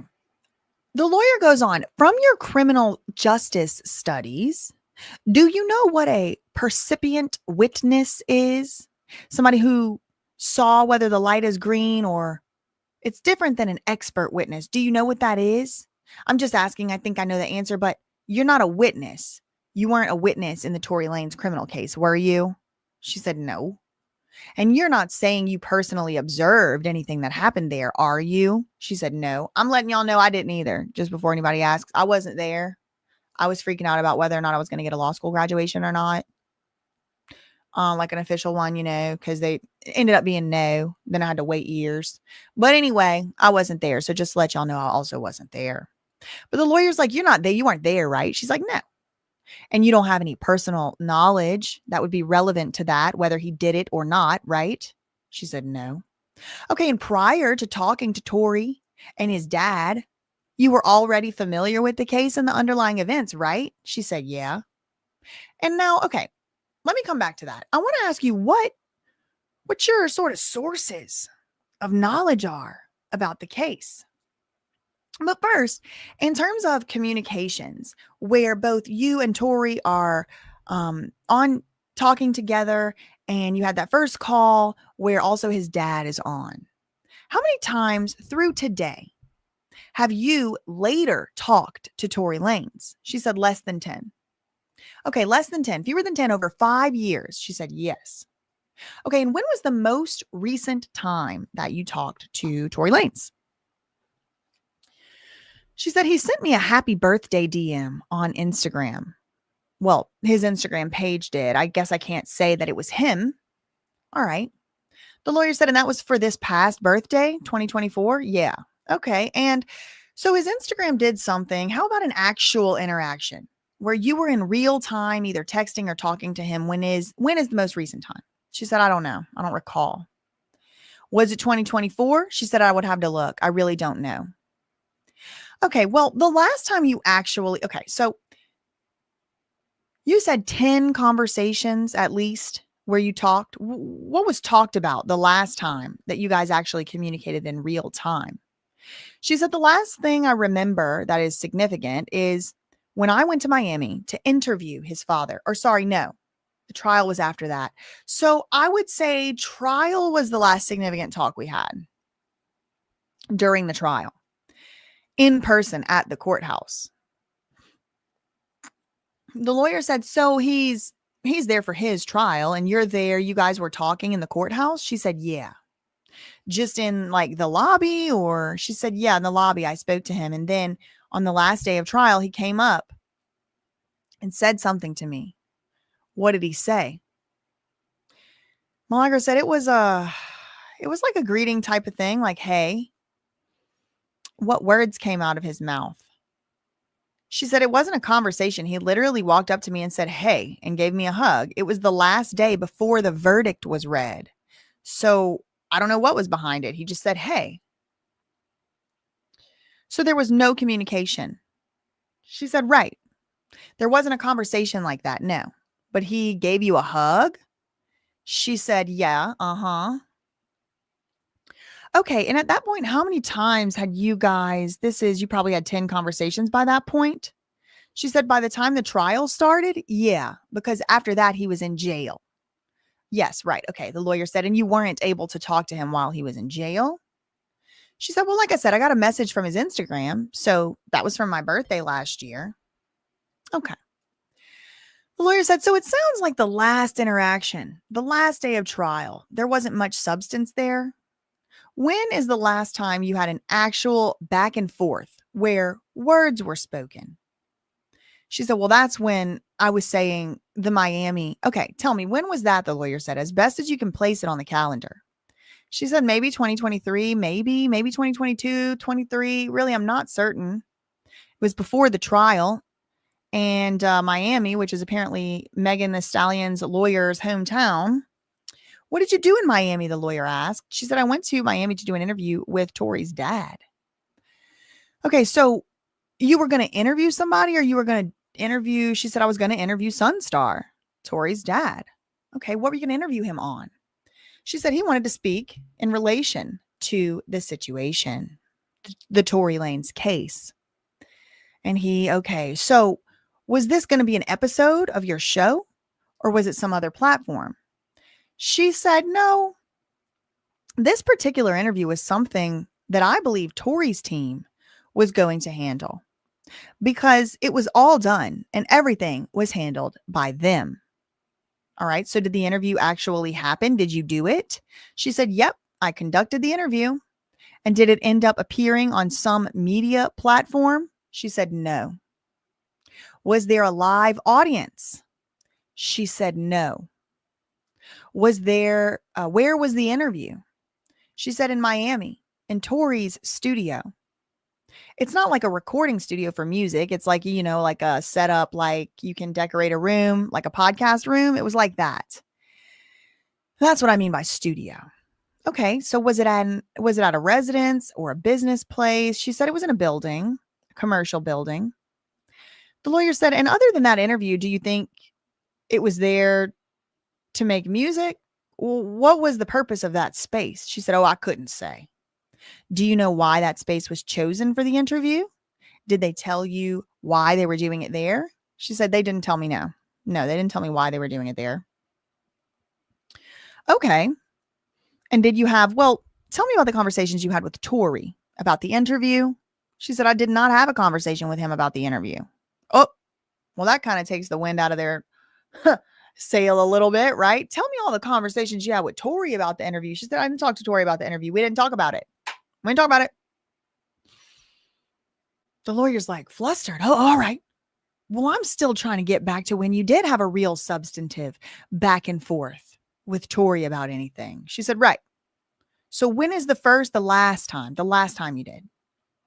She said, honestly, to be honest with you, we didn't have conversations of substance. I really never had a substantive conversation with Tory Lanez, Daystar, Sonstar. Who's he? Daystar Peterson. When I went to Miami, I was there to interview his dad. And while waiting to get to the studio and to go, I don't know the reasons why we couldn't go yet, but we had to wait. We went to Tory's home, and that is where I was there with him and others. And it was like, hey, how are you doing? He told some stories, laughing, joking. So that's the latest, most significant conversation we had at Tory's house in Miami. You saw it? Yes. Do you know what neighborhood it's in? She said, I do not. Okay. So how much time did you spend there at Tory's house? She said it was a few hours. Okay. And you said there were others? Did you know any of the other people there? She said no, besides just Tory Lanez and Tory Lanez's dad. How many people were there? She said, I couldn't say, but probably less than 10. Was there anything that they had in common? Were they all related to Tory's case? She said, I couldn't say. I did not recognize anybody there associated with the case. It was just purely seemingly just social, like hanging out, a kickback as it were. And Tory was there, yes. And you said what, roughly like 3 hours while you were waiting around for the studio? She said, I don't know how many hours it was. Okay. Did you get to know any of the other people there besides Sonstar and Tory? She said, yeah, eventually, yeah. I mean, I'm there for hours. I got to know them. So tell me who made an impression on you from the rest of that crowd. She said, well, I don't know her name, but there was a young lady I met who seemed very nice and sweet. Don't remember the name. Okay, next question. Did you have an understanding of why she or the other people were there that day? Like why? What was their connection to the event? What connection was to the event? No. She said, I don't think they were associated with my interview with Sonstar. Like famous people are just constantly surrounded. They always have an entourage. Okay. There's always a crew, a group. She said, but no, I mean, I don't know why they were there. Okay. So you think you and Tory Lanez's dad just kind of walked in on a gathering that was going to happen anyway, or was already happening there? She said, yes. Okay. So within that period of time, the lawyer said that you were all together. How much of a back and forth was there directly between you and Tory? She said limited. Like I said, he was telling stories. So kind of was like a viewer sitting on the couch watching. There was a documentary special that we played. So we all as a group, commented on the documentary. What was the name of the documentary special? She said, I believe it was a Kanye West documentary. It came in on some platform, Kanye West, and you guys watched part of it, the whole thing? She said part of it. Do you remember what the part that everyone watched was commenting about? She said, I don't. But people were talking about that. You do remember generally that. She said, right, yeah. And you can't remember anything about what they did. What did they like it? Did they hate it? Were they? She said, yeah, they liked it. They liked the Kanye West documentary. You know, we talked about the music and they were playing clips of the music in the documentary. You know, people pause out to sing it or dance, you know, have a moment, stuff like that. And speaking to Kanye's artistry and how amazing of an artist that he is. The lawyer said, okay. And again, so as best you can recall it, other than just being around for this people hanging out, if you were to bring it down to Milagro and Tory discussing whatever you might have discussed one-on-one, is there anything you can remember talking to him about? Did you talk to him about the case? She said, me and Daystar, that means Tory Lanez, never discussed his case. She said, we have never discussed his case. Me and Daystar have never discussed his case. Okay, the lawyer said, and if you had to mush it all together, all the times that you and Daystar have exchanged words, how much conversation is that? Is it more than an hour? She said, probably. All right, so how did you fill that out? What were the subjects that you did talk about? If you didn't talk about the case, she said, well, there was an initial time that he hit me up. We spoke on the three-way with his father. The lawyer said, but he didn't say anything to you on that call, right? Other than like, yo or hey? She said, right. And like I said, he was occupied. And then he wrote to me on Instagram in my DMs saying that he wanted to do a show, a podcast show. And he was thinking about maybe doing one with me and another podcaster, DJ Academics. Okay, the lawyer said. And do you recall what year this was? Maybe at least in reference to the trial. She said probably 2021, maybe. Okay. And so the lawyer says, how did that happen? Did you guys actually speak? She said, no. He sent me a DM and I believe he spoke on it publicly. I think he tweeted. Yeah, he tweeted and said that he wanted to do a show with me and academics. Me and him never spoke about it. We never got into any details. It never materialized into anything. The lawyer said, okay, so I'm still trying to fill the hour of conversation here. This is a DM. Did the podcast ever happen? She said, no. Why not? She said, I couldn't say. Did you try to make it happen? No, not on my end. Why not? She said, because, you know, celebrities and Hollywood, people say a lot of things.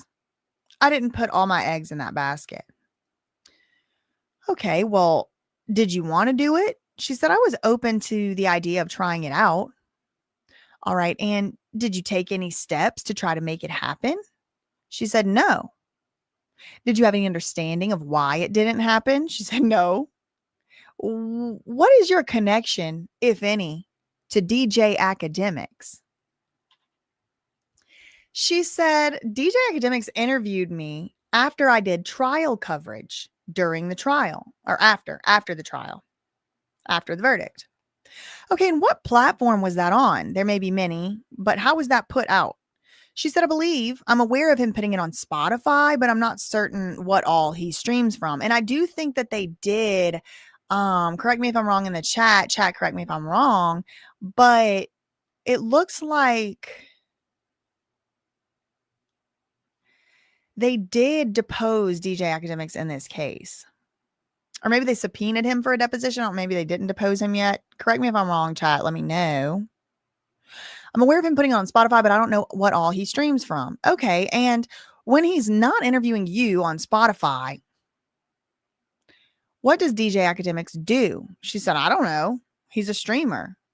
I know that. But other than that, I don't know what he's doing all day. The lawyer says, and streamer means he just goes live and he just talks. I guess I'm one of those too. She said my point of reference with him, he is speaking about trending topics. The lawyer said, do you associate him with things other than commentary on the Tory Lanez case? She said, yes. Okay, but what are some of his big issues like DJ Academics? She said, for me, DJ Academics for me is most ingrained in the rap culture, in the Chicago beefs. And the lawyer's like, the Chicago what? She's like the Chicago drill scene, Academics has been blamed for causing issues within that community. So that's more so what I know him for. He has a big voice in hip hop. Now stop. Now imagine you represent Megan Pete the Stallion and you don't know what a rap beef is or a Chicago beef. Causing Chicago beefs. Chicago what? Imagine you represent Megan Thee Stallion, you don't know what a beef is. Grateful said he's been subpoenaed and so has Aiden. Thank you so much, Mr. Lord, for the $50 super chat. My sister is on her way for lunch. I'll listen to the rest this evening. Shout out to you. Thank you so much for that $50 super chat. And I hope you have a good lunch. Okay, T with Tia said he did get subpoenaed, but I don't know if he did it yet or if he will at all. What about Tasha K? Who is the one that they did already depose? Or did they already depose somebody in the Demore case? I'm a little confused on that. Because they keep referencing these cases in the other ones. Okay, so she's talking about DJ Academics causing Chicago beefs in the drill scene. Okay, I don't know some of these words, the lawyer says. You say drill scene? She said, yeah, drill music. Okay, so what is that? Like a genre of rap? She's like, or yeah, I mean, just music. Yeah, genre of music. Okay, the lawyer says, all right. So he is a commentator in the music business? She said, yes. Okay, and you knew of him before any of this Tory Lanez stuff? She knew of DJ Academics before any of the Tory Lanez stuff. She said, yeah, he is a really big streamer. All right. And have you in the past, prior to the Tory Lanez situation, followed him? She said, yes. Okay, and then at some point, Tory Lanez says, hey, you should do a podcast with DJ Academics about my case, right? You see how he tries to be slick? He just says shit nobody ever said, and then he's like, right? Isn't that what you said? And it's like, calm down, Sparky. Nobody freaking said that. She said no. And see, she's starting to get it. One word, no. That's not right. No. He said, oh. Well, what was the thing we were talking about where he hit you up and said? She said, so Tory had Quarantine Radio, which was a streaming show on Instagram that got a lot of attention. And I believe it was along the vein of that.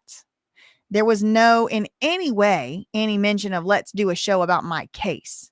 He never gave an idea of that. But I believed it to be something like an extension of Quarantine Radio. Okay, the lawyer said. So the two of you, would come on his Quarantine Radio? She said he wanted to do something new. But like I said, it never progressed.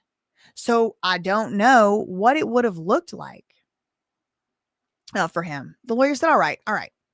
Am I right that those conversations, there wasn't really any direct back and forth between you and Tory about anything other than the message, right? There wasn't a real-time conversation there about this podcast? She said, no, he just DM'd me about it.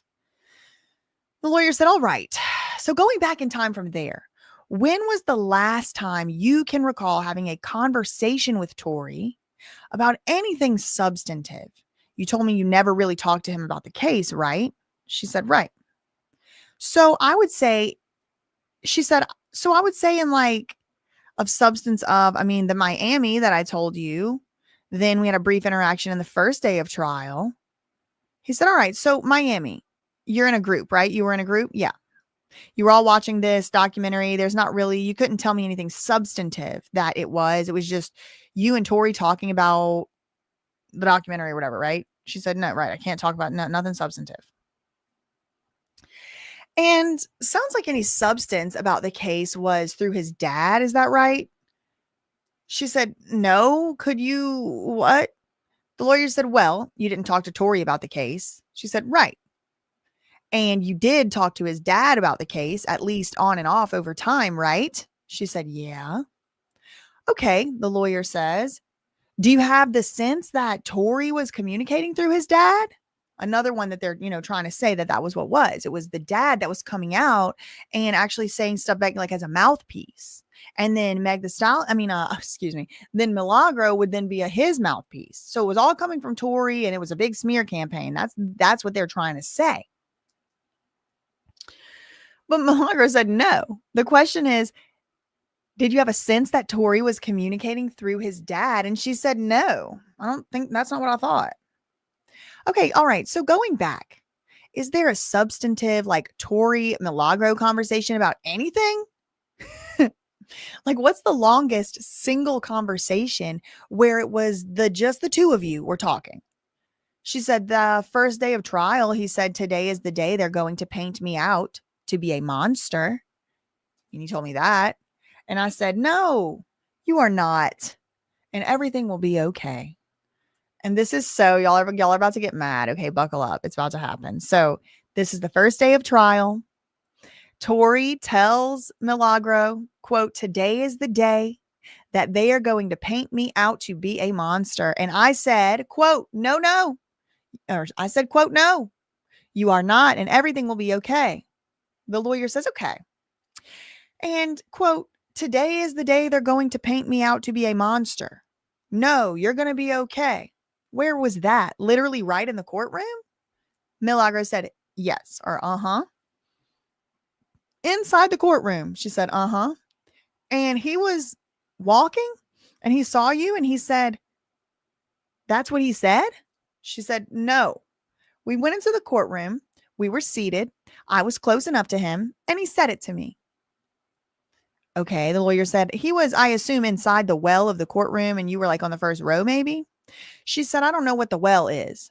And he said, well, the part of the action, where the action is. She said, yeah, I mean, he was behind that little gate. So yeah, all the people were just filing into the courtroom, trying to be seated. And we were seated. So prior to him crossing that threshold, and the lawyer said, and he said to you, today is the day they're going to paint me out as a monster. She said, yes. And then you replied back to him, no, I don't think that will happen. Milagro said, right. And this was all before any evidence or anything came in. She said, I don't understand the question. What do you mean? Well, was that before the action started in the courtroom? She said it was prior to the trial. Right. Right. Like the action started before the action started. She's like, I mean, the trial hadn't commenced, if that's what you're trying to say. Counselor. All right. Anyway, okay, next question. Did he say why he thought today's the day that they're going to paint me out to be a monster, or what that monster stuff was even supposed to be? She said, no, that's all he said. Okay. And why did you think that wasn't going to happen? Okay, this is where it's going to aggravate y'all. It even kind of aggravated me. The lawyer said, why did you think that wasn't going to happen? That they weren't going to paint him out to be a monster or whatever? Why did you say, or you were just trying to be comforting? She said, I was trying to be comforting and I also didn't believe him to be guilty at that point. Okay, why did you have a view one way or another about whether he was guilty? Like, you didn't know, you weren't there, right? She said, I was not there. Okay, and so, but you did have a view before the trial started that he wasn't guilty? She said, I did believe that. Okay, but I want you to understand this, the lawyer said, I want to understand the sources of like the reason you thought he wasn't guilty. You weren't personally exposed to any of the evidence before the trial, right? She said, no. And you didn't see what happened that night, right? She said, no.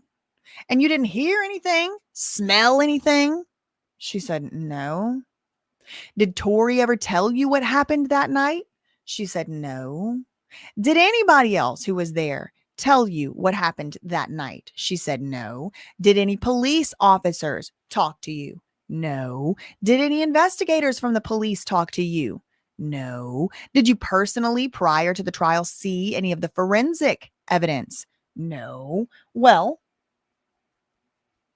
going back to your sort of criminal justice time when you were looking how to be an investigator and all that stuff, what did you have that would cause you one way or the other to have a belief that Tory Lanez was not guilty? And I'm talking about prior to the trial when you just had conversations. She said, okay, so I was covering another situation. There was a death of a woman and a child in Houston, and I was live on air covering that. And the news broke on TMZ that there had been an incident. At the time, the information was limited. So when I heard it, I said, well, if he did something, then he should go to jail because harming a woman that way or in any way is not okay. The lawyer said, this was your first reaction? She said, yes. And I think that helps her. That honestly makes her appear to be even more credible, in my opinion. And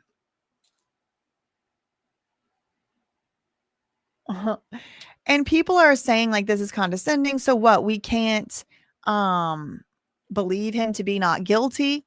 I think, obviously we can. I think that this lawyer is trying to show that she had an ulterior motive to believe that, like she was getting paid. So everyone has to have one opinion, right? Shay Babe said she's telling the truth. She really was not for Tory at first. Well, there you go. OMG, she said yes. Damn. Buckled up. Yes, chat. Lock in. Cousins, lock in. One of her ex, Life of Samad said, one of her ex best friends is trying to peddle the lie that Tory told her directly. Interesting. Interesting. Ghost said she wasn't biased. She actually liked Meg. Wow. Wow. Wow. Okay. So so that's your first reaction. Yes. If he did it, he should go to jail. She said, absolutely. I believe that too. Absolutely. If he did that, he should go to jail. Whoever did it should go to jail. And what details had you heard at that point? She said just the TMZ article. Did the TMZ article talk about dance B word? No, right? She said, I couldn't say. All I knew, there was video footage of Meg and Pete walking backwards and her feet were bloody. And they said there was an arrest and some things of that nature. I don't recall the exact details. I don't know if that had been published yet about the dance B word, but just the first video of them out of the vehicle with cops and a situation of some sort. The lawyer said, right. And so you saw TMZ and your first reaction was, if he did it, he should go to jail. She said, yep. If he shot a woman at a woman and said, dance B word, right? He should go to jail for that. She said, yes.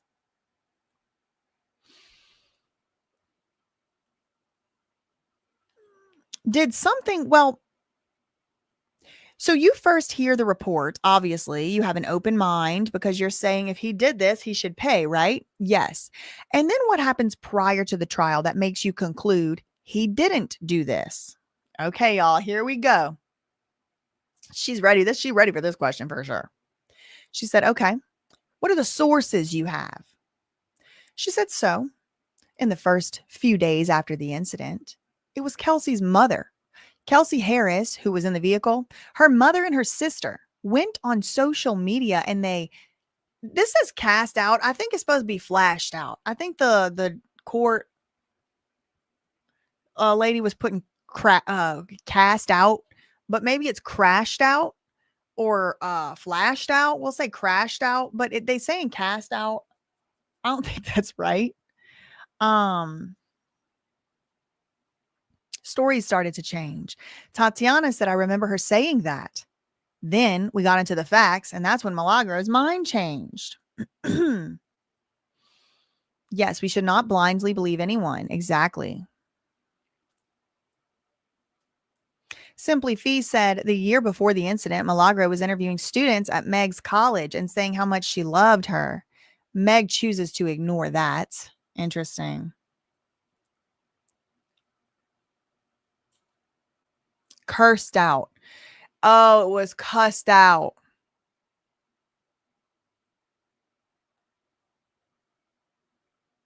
But it's on Megan. She probably said crashed out or flashed out because it's on.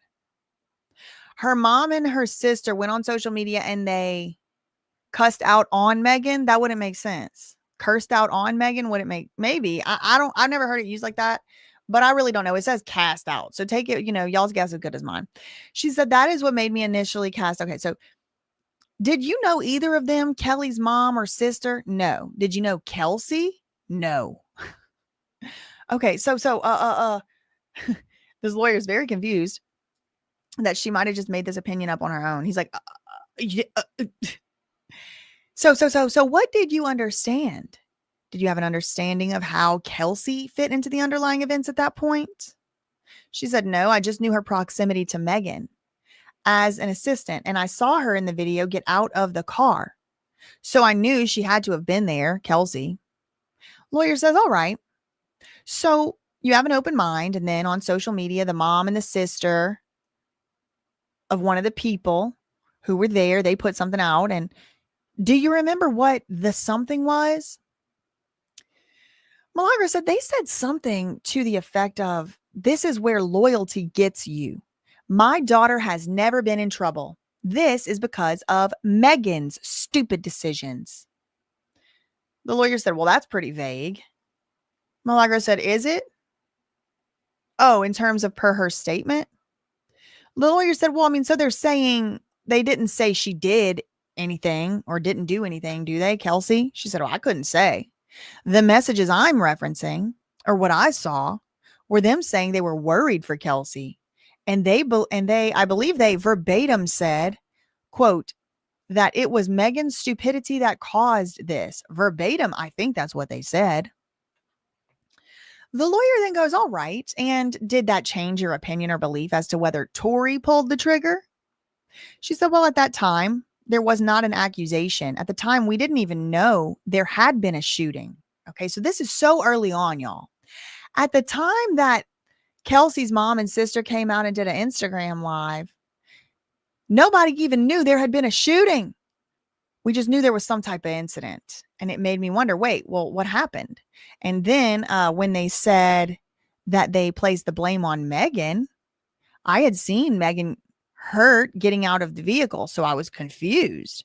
And it was supposed to be her best friend. So then I was just really confused.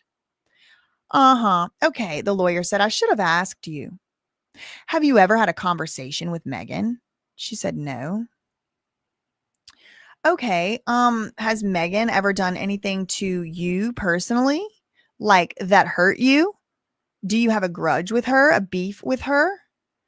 She said, yeah, I do have. Yeah, I think she's done something against me personally. Yes, I do. The lawyer said, okay, and what is that? She said, well, she or her team has reported my Twitter. That was documented by a journalist. And the lawyer said, do you have any sense of when that was? She said, no, I don't. He said, was it late? Like after all the court case stuff? She said, no, it was before the trial, prior to trial. Okay, so you put something up on Twitter about Megan? She said, no, about the case. And you think Megan's team reached out to Twitter and got them to take it down? She said, no, I don't think it. The journalist reported that Megan's team told them that they reported a series of tweets and got my Twitter locked. The lawyer's like, oh, okay. So Twitter obviously agreed there was a problem with the tweets, right? She said, I wouldn't say so because they did not terminate my page. And after they looked at it, I was given access to my page back. Okay, so did you put those tweets back up? She said, I don't remember. I can't say what happened to those tweets, honestly. Okay, do you remember what you had tweeted that Megan's team objected to? She said, not at this time. No, I don't. Okay. Did you ever put things out as if it was facts about Megan, about the Megan trial or the Megan situation when it was really just your opinion? She said, no, always just asked questions. He said, okay. And so the sister and the mom of the friend, they cast doubt. Anything else happen between then and the first day of trial when you went from if he did it, he should pay to you are not a monster and you are not going to jail? She said, right. So Kelsey's mom and sister cast out, and I started to question things myself. And then Megan made a public statement that she was a victim of a crime against her. She mentions a shooting, and I was confused because when she went to the hospital, per what I had learned at school, if anybody comes into the hospital with a gunshot or a stab wound, even if it's self-inflicted, that must be reported. And so from my understanding, Milagro says, when Megan went to the hospital, even though Tory was in jail and everything, it wasn't reported. They didn't say anything about this shooting stuff until like October and said they were accusing him and da da da. So I felt like it was fishy that police were not called there and somebody didn't follow up then.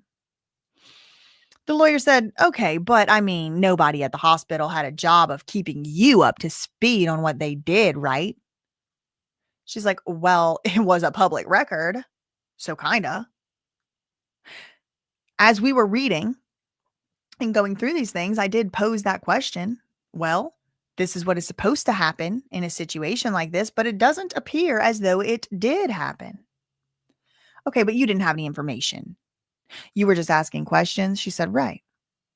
And at any point between when you think if he did it, he should pay, to when you get to the first day of trial and you're telling him, you are not a monster. Did you do anything besides ask questions? Did you get any actual information from somebody who has evidence in the case? She said, no. All right, so whatever changed there? It wasn't based on new information. She said it was based on what I was seeing. He's like, well, that's what I'm trying to understand.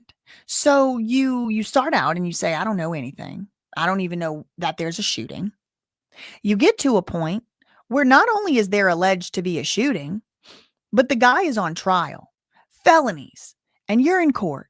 You have whatever, the friend's mother and the sister, but it was pretty vague, right? Yeah. So what is the information you get between then and the first day of the trial?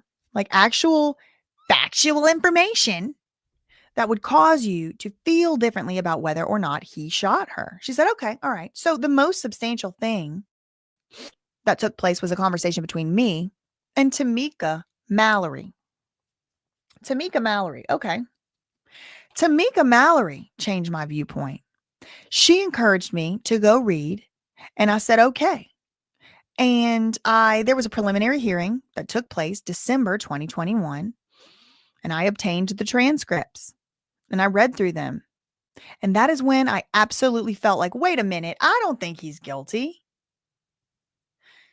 The lawyer said, okay, so in that sense, you come to a different conclusion than the judge, right? It was a judge there? She said, no, this was just me streaming.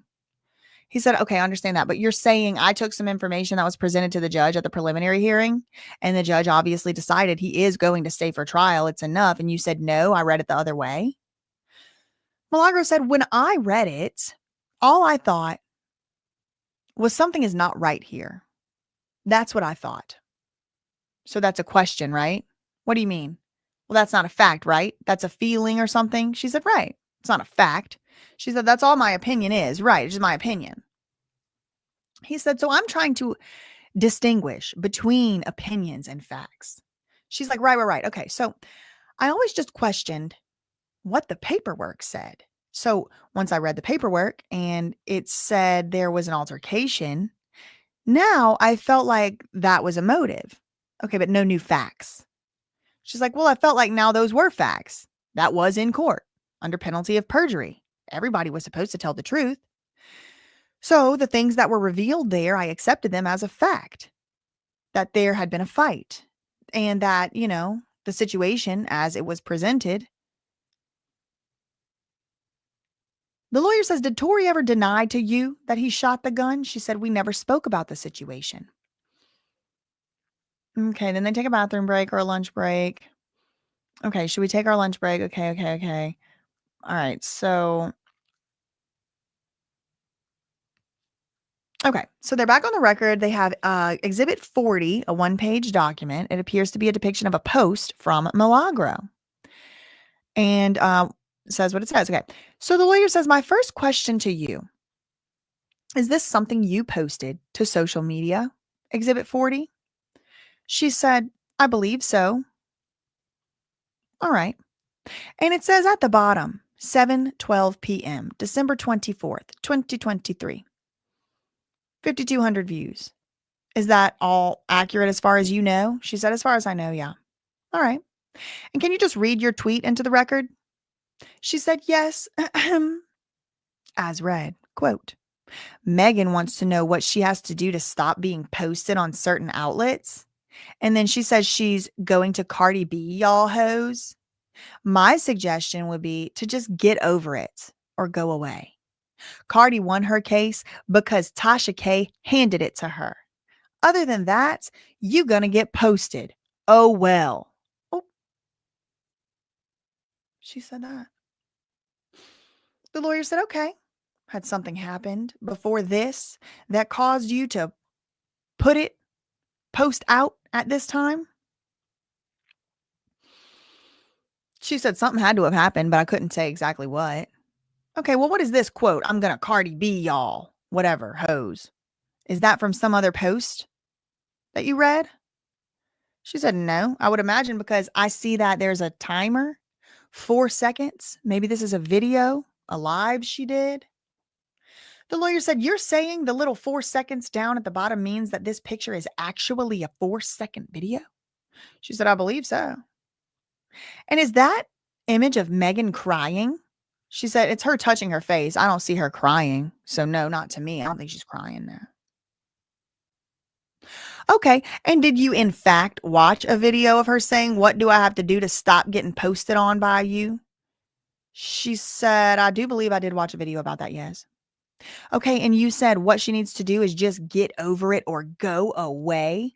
What does go away mean? What did you mean?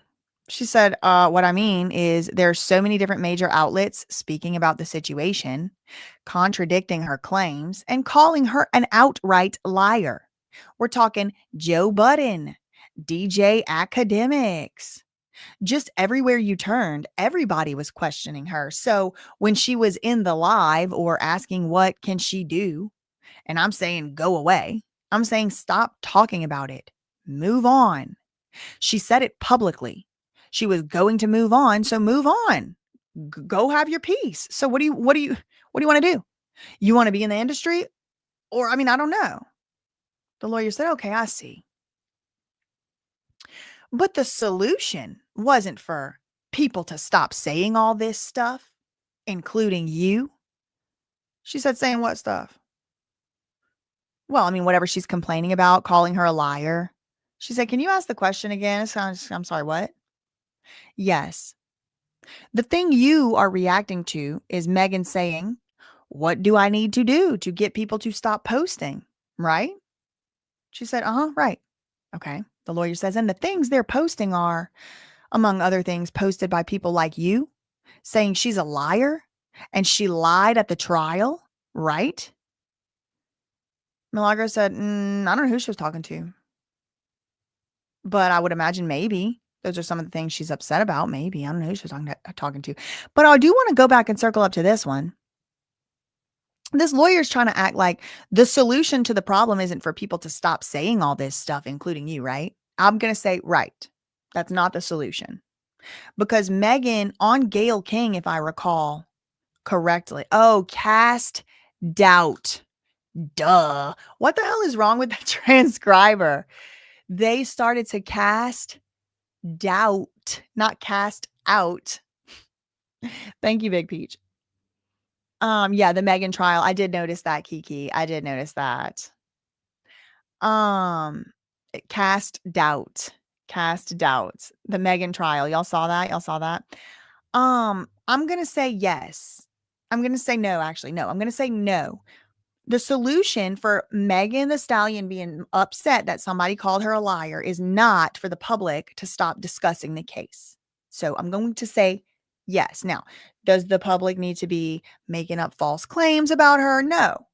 But I mean, correct me if I'm wrong, but from what I understand, Megan went on a live and said yes, I lied on Gayle King. Yeah, I lied on Gayle King. So like, hasn't she also herself already just admitted that she did lie? Didn't she admit that she did lie about the bullet frag, the getting shot? At first she said she stepped on glass. So, I mean, maybe she didn't lie at the trial. Maybe every single thing she said on the stand was true. But if so listen to this. It's going to require a little bit of logic. Y'all might have to write it out. Not y'all. I mean, I'm talking to y'all. Y'all the ones I'm talking to, the cousins. Y'all get it. But, there's some slow ones. If Megan Thee Stallion told the truth about 100% of the things that she said on the stand, if she told only true statements on that stand, nothing false, then it would logically, from what I understand, necessarily mean she lied before she got on the stand. Because there were things she said on the stand that she hadn't previously said. Like, for example, she said that she never had any sexual relationship with Tory. That wasn't true, apparently, because on the stand, she said she did have an intimate or a physical relationship with him, at least for some times or whatever.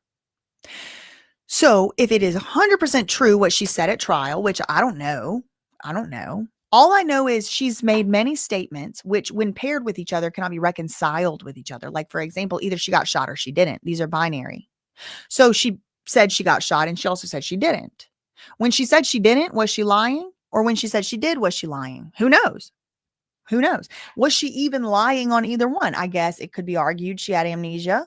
Maybe she was zombified. Maybe she was on scopolamine. So is a zombie lying if they don't remember something or they think they don't believe it or something? Like, I mean, there's all these questions. So I say it kind of to be funny, but kind of also to just say, I don't know who's lying, but I don't think it's a far stretch to call Megan Thee Stallion a liar, because her under penalty of perjury testimony contradicts its own self. Standing alone, it can't stand alone because it knocks its own legs out from under its own self. You see what I mean? It's a snake eating itself. Now, does that mean she lied on the stand? I don't know. Maybe not. But once you say something on the stand that absolutely contradicts something you previously said under penalty of perjury, it calls into question your credibility entirely legally in trial. This is how it functions. Now, I'm not an expert. I don't know that because I have expert knowledge, but I do remember learning that in law school. There's all kinds of contradictions. I'm just using a few, but yes, chat is talking about different things. Sean Kelly said 2 girls fought violently for minutes, but then she said they just bumped. I don't know. I don't know if that's lying or not. I don't know, because we have the same problem, right? Iona Gotti, we have the same problem with Sean Kelly, because what did he do? Changed his story too. Was he lying on the stand or was he lying to the cops on the first instance? Who knows? Because he also contradicts his own story and his own self. Was Megan ever tested for Prince? Not to my knowledge. Grateful said Milagro has a strong, cute Texas accent. It's lovable, but it's eating that stenographer up. Right. We need a stenographer from Texas, from Tennessee, from Mississippi.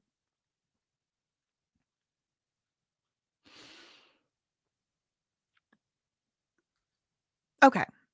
So the thing you're reacting to, this is the lawyer,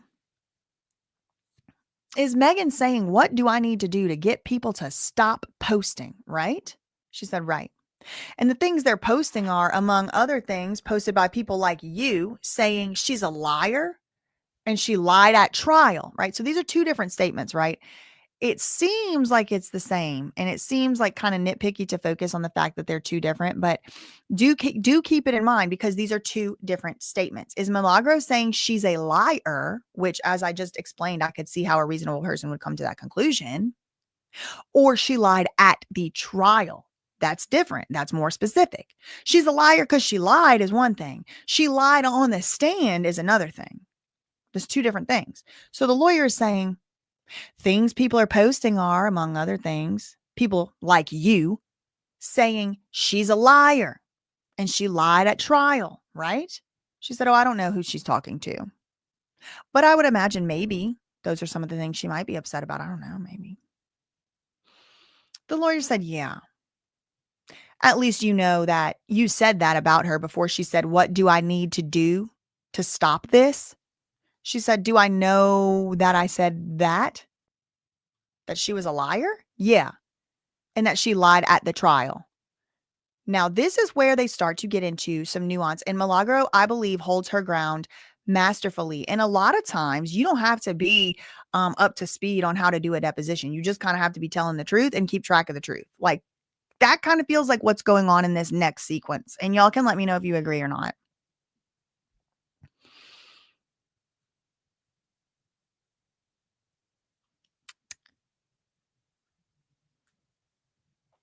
Did you say that? What? That she was a liar? Yes. And that she lied at the trial. See how he's trying to pass it? He's trying to package it into one little package. And this is a great strategy. This is a great legal strategy. But if you're telling the truth and you're just a little bit intelligent, and it appears to me that Milagro may be beyond a little bit intelligent. I've never met her. I don't know her, but it seems like she's pretty intelligent. She's highly educated. So she can keep track. She can keep track of the story, and she doesn't fall for this little okey doke that the lawyer is trying at this point. Okay. And the things they're posting are, among other things, right? See how he packages it in here? It's like he's packing another thing, packing another thing. So by the end of the sentence, he's done included like several complex clauses. The things they're posting are, among other things, posted by people like you saying, quote, she's a liar and she lied at the trial, right?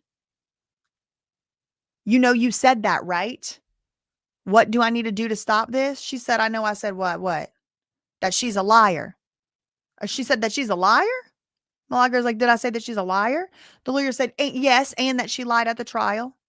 Milagro said, I have called her a liar in terms of saying she lied. So I've called her a liar in terms of saying she lied at the trial?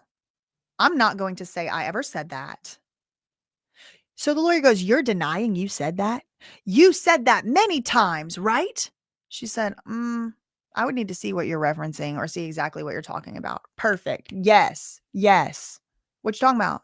No, I don't remember saying that. Okay, the lawyer said, but sitting here today, telling the truth, you can't recall having said in a public place that Meg lied at the trial? Milagro said, I did not say that. I posed a question.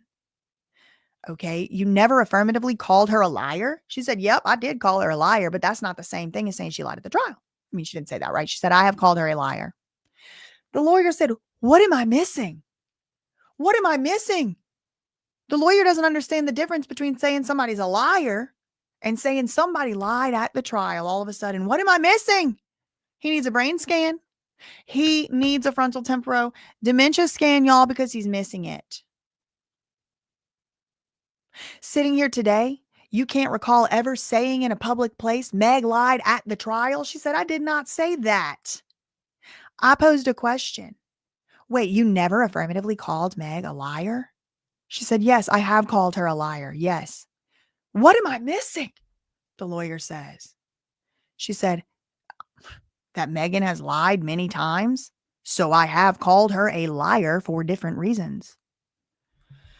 The lawyer, utterly perplexed, perplexed and bemused, bewildered and confused. Wait, but you're saying you never called her a liar? You never said she lied at the trial? These are, again, two different postulations. And I believe he is trying so hard to trip her up just to get one little oopsie daisy where she accidentally, because the question is so confusing, just says, yeah, so he can throw that in her face forevermore. He said, you are saying you never called her a liar? You never said she lied at the trial? These are two different things. And this lawyer freaking knows it, in my opinion. He's definitely sharp and smart enough to know the difference. But when it's not really beneficial to him, when he's trying to just railroad this poor girl, in my opinion, is what's going on in this sequence. In my opinion, I don't know. I wasn't there. I'm just reading from this thing. You're saying you never called her a liar. False. She literally said, one sentence up, I've called her a liar for different reasons. But you're saying you never called her a liar? No, nobody said that. It's just too confused. Maybe you stupid. Maybe you need a break. You never said she lied at the trial? She said, no. I posed the question, did she lie at the trial? I'm wondering, did she lie at the trial? I mean, maybe she didn't. Maybe she didn't. Maybe she didn't. But her stories don't reconcile with each other. Either she stepped on glass or she didn't. Either she got shot or she didn't. And she told different stories. So I could see why somebody would call her a liar and why they would call that one of those a lie. Now, can I know sitting here with any degree of certainty, which one was the so-called lie? No. Could it be possible she truly didn't even know she got shot until sometime later? I guess that's also some slim possibility in the world of things that are possible. Tatiana said Milagro is very intelligent. I've been listening to her for years. I'm proud of how she's handling this, but I'm not surprised. One of a kind. She does have a lot of y'all in here who are like, saying the same type of things. Like, you've been following her for years. She's very nice. She's credible. She never makes any statements as facts. They're railroading her. I know there's a lot of y'all in here. And welcome. Hello. Okay. So she's like, no, I just posed the question. Did she lie at trial? But why did you pose that question? I think we all know. Because the stories don't add up. That's why. Okay. She said because there was a witness testimony or an expert testimony that she had nerve damage from her. I'm sorry. Megan said she had nerve damage. The expert said she did not. That's a contradiction to me. Okay, but you just read part of the stuff, right? She said, I was there. Oh, he said, but you don't know the whole story. She said, what do you mean? Well, did you see the medical evidence? She said, yeah, I saw a medical report. Did you see the medical report? Did you see an x-ray with bullets in her foot? She said, no, I can't say that either. Because when I was sitting in court, when we were in court, they did not say bullet fragments. They said metallic fragments. The lawyer said, but metallic is not glass, right? She said, I'm not an expert. But you're casting an opinion on whether Meg told the truth based on forensic evidence, right? She said, well, bullet fragments did go missing as it was reported. So no, I couldn't tell the truth. I couldn't tell or make an opinion on whether Megan told the truth because the bullet fragments were missing. That's another good point. It's just, shot after shot after shot he's taking, and I don't think she's really going for it. I think she's kind of navigating it pretty good. She's kind of Heismaning right on through. The lawyer said, but you sat in the courtroom and you saw the doctor who worked on her foot show you the x-ray that had the metallic fragments in her foot. Yes. She said, yep. And TMZ reported that glass was broken. And she did tell cops that she stepped on glass. And a medical report also stated that she was actually just treated for broken glass stepping on. So there's some real evidence for you. The lawyer says, but what does one have to do with the other? If there's actually bullet fragments in her foot. She said, I don't know. A professional should probably know the difference between glass and bullets.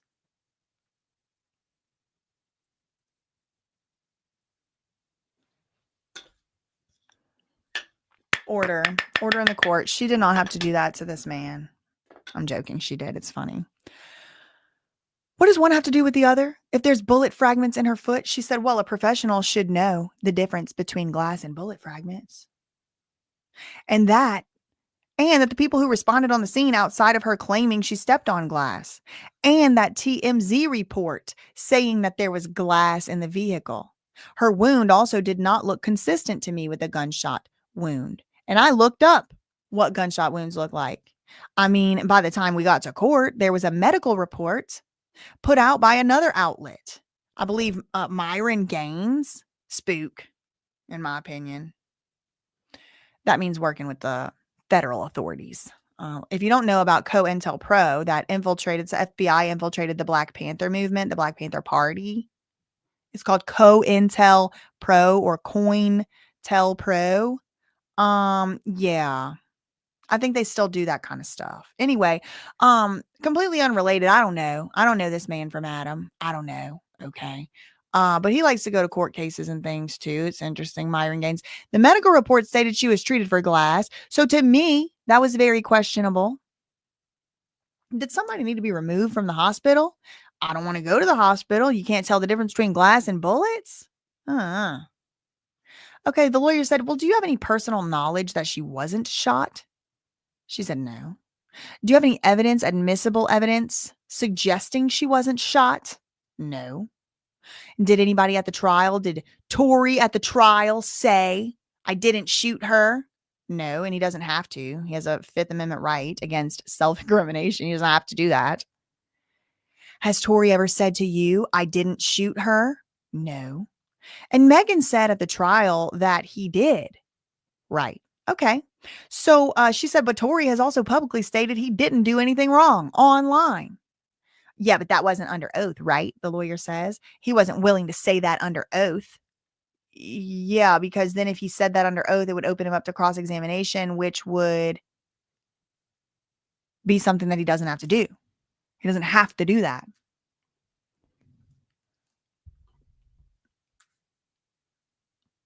She said, no, you were asking me why I didn't believe Megan. So him not being on the stand was not my concern. Prior to that, it was Megan lying. When police arrived on the scene, she wasn't honest with them. And that, to me, that was a hit on her credibility. Then she went on Instagram Live multiple times, contradicting herself. It is a fact that she was not in her original seat. So the weapon that was there, she moved. The lawyer said, okay, and all that was presented to a jury of her peers. And the way we do it in America, and he was convicted of having shot her, right? She said, yeah, but thank God for the appeals court. The lawyer said, but they haven't done anything with that conviction. She said, not yet, but thank God for it. That's why they appeal. Okay, and you're going to be saying the same stuff, even if the appeal is dismissed or the conviction is affirmed. She said, I can't really tell you what I'm going to be saying in the future, but right now, I don't believe a case was proven. I heard prosecutors say DNA was a wash. I don't believe that DNA is essential. What do you mean you don't believe that the case was proven? They put on a case and the jury convicted him. What's the definition of proven if it's not that? She said, well, for me, and I find her to be pretty credible on this too, because she was there in court. She said, for me, I believe that the Court of Appeals, it exists for the reason that if something didn't go the way you believe, you have a chance to argue it. And many people have been found innocent after having originally been convicted, especially Black men. He said, okay. Quote, Cardi won her case because Tasha K handed it to her. What does that mean?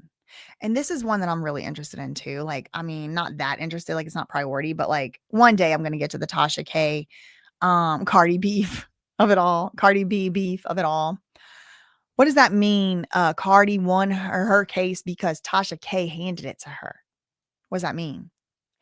Milagro said, well, there were assertions that this blogger, Tasha K, made that I felt like sealed the deal for her in her case.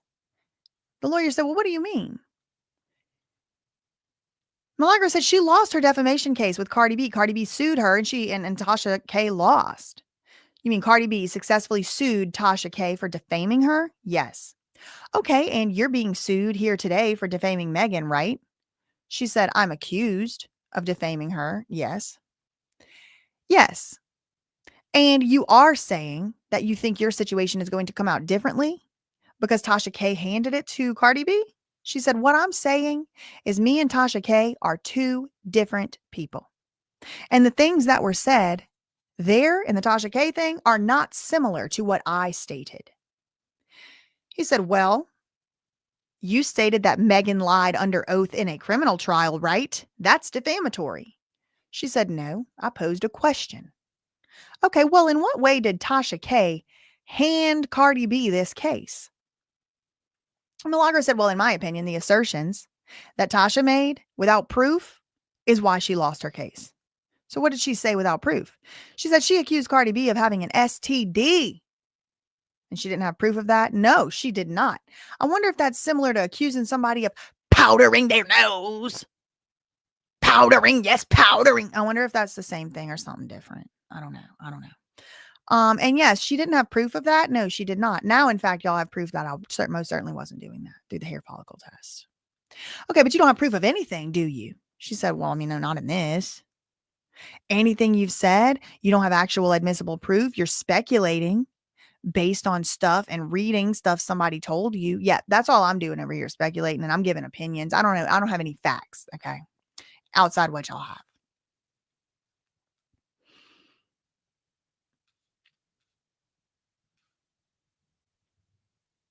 Okay. So now I'll ask you, Miss Cooper, is this something you posted on the date indicated above? They're on Exhibit 41, I believe so. Okay, so tell me everything about this. Why did you do this? She said, well, I had a question, so I posted on Twitter. All right, the lawyer says, and what do you have a question about? What's going on here? She said, the first picture on the left, it says Mob Radio, and it looks like a meat cutter. She said, it looks like a still shot from a music video. I don't know if I see a meat cutter, but I see what looks like a leg and a body and arms. Okay, but somebody's cutting up a body part, right? Is that a horse? She said, someone appears to be in a butcher shop. Okay, but were you the one that picked this image? She said, I couldn't say. Well, you posted it. Would you post something that wasn't selected by you? She said, wait, go back to your original question. You asked, like, you said, did I take that screenshot? He said, did you choose the image to include? She said, for this post, yes. All right. So the lawyer says, I'm going to be careful. Again, we're starting to talk over each other. All right. Hold on a second. We need a break for a second. Can we go off the record? Wait, hold on. You want me to read us off? Wait. Why are we doing this? Megan Thee Stallion's lawyer. Why are we going off the record? Since you agree, I have a question. I just got an email. Okay, so there's just got an email. Wait, we're not off the record. We're not off the record. Okay. Counsel, do you agree to go off the record? Megan's lawyer said no. Why are we doing that? Because you took the drive that I want? Oh, the lawyer. Give me back my freaking thumbnail flash drive. I'm trying to do a deposition. He said, this business about your other case and the thumb drive? I'm trying to do a deposition here. So they are holding hostage this thumb drive. The lawyer for, I think this is Milagro's lawyer said, it's not a case. It's this case. It's some evidence in this case. And I asked you to copy it. And you said that's what they were going to do. And now Dan tells me you took it. That's the only copy I have. He said, take it outside. The lawyer said, take it outside. She said, you represented that you were going to copy it through your people and you were going to give me my copy back. And then Megan's lawyer's like, wait, I'm in the middle of questioning this witness, please. And then the other lawyer's like, I wouldn't have given it to you if I would have known you were going to keep it. I told you clearly that that wasn't your copy. Then some other lawyer said, they are copying it. They just can't do it all in one sitting. Then the lawyer doing the questioning of the deposition is like, please, what does this have to do with these questions? It's calamity. Back to the questions. Number one, did you create this post, Milagro? She said, I think so. And it was about 2022. She said, I think so. March 12th, 2022. And did you, prior to posting this, talk with anybody about what you were going to put up here? No. Did you tell anybody in advance you were going to post something about horses and legs? No. Did you create this Exhibit 41 all by yourself? Yes. Nobody helped you? No. Did you talk to your lawyer or any lawyer before you did this? No. Were you worried you could get in legal trouble for doing this? She said, no. Okay. Have you been worried at any time during your posting about Megan that you faced legal problems for doing what you were doing? No. All right. Quote, Daystar, is that a horse's leg? 2 different emojis. What were you trying to communicate there? She said, well, when this music video was released, people thought that it was a horse's leg in the music video. They thought maybe he had been taunting Megan because she's the stallion. And also she's a steak. and you a shrimp side plate. So I put it online, she said, to see what the response from the public would be. What did they think about it, basically? Okay, so next question. Tell me what online reactions you were addressing here. What were people saying that you were responding to? She said people were accusing Tory of taunting Megan by putting what they thought was a horse's leg in the video, a music video he released. People were saying that online. Milagro said, mm-hmm. And then you went and found a picture of a horse's leg and asked him if it's a horse's leg. She said, I mean, not necessarily asked him. Well, you can have questions that can have a motive, right? If you're trying to put people somewhere.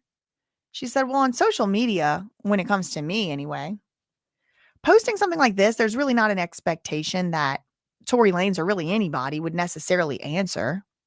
It's just once, again, highlighting a trending topic, and then you see the responses from the public. The public thought it was a horse's leg, so I post and say, ha, ha, ha, ha, Daystar is out a horse's leg. And then you get, you see what the public says based on that. And then you move forward. The lawyer's like, okay. But did you get responses to this? She said, I don't remember. I couldn't really say. I mean, I see the stats on it, but I couldn't say in terms of responses to it. So the lawyer says, did Tory ever answer your question about, is it a horse's leg? She said, no. Okay, and sitting here today, do you know whether he intended to mock or troll her by putting a horse's leg in his video? She said, I don't know. I don't even know if that is a horse's leg. So you're just throwing out questions. She said, right, I'm curious. So then they move forward to exhibit 4223A. They move to a video clip. This is going to be exhibit 42B, a video clip. The video clip will be A. I'm not pulling it up. Oh, would you please pull up 42A? 23A, they off the record discussion. Let me know if you want me to play it. Just wait until everybody has everything. Does Rhonda have her copy? Yes, sir. For the record, we've marked 42A and 42B, a recording of some words from Milagro. And then we also have a court reporter transcript to go along. So yes, if you would please play the clip. They played the clip. 42A, the video marked for identification. 42B, the transcript marked for identification. All right. So we just listened to the audio. We saw the video. Miss Cooper, is 42A, which is what we just watched, you talking on one of your platforms? Yes. And 42B, you had a chance to look at that. Does that accurately capture what you said? Yes. Okay. So we were just talking about you calling Megan a liar. And you say in here, because I always said her ass was lying. B word, right? Milagro said, mm-hmm. That's pretty clear. Yeah. You accused her of lying. She said, but about what? He said, in general. She said, once again, yeah, she's lied about many things. So yeah, I've called her a liar. Yeah, but I mean, I think that you said before, I didn't call her a liar. I just asked questions. That's what you said. She said, nope. You said, I said she lied in court on the stand, perjured herself. You kept trying to make me say that.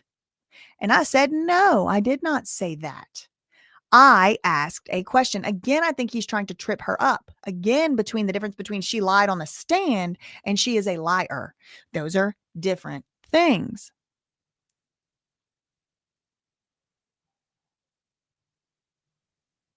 Hold on, oh my God, that's funny. Hold on.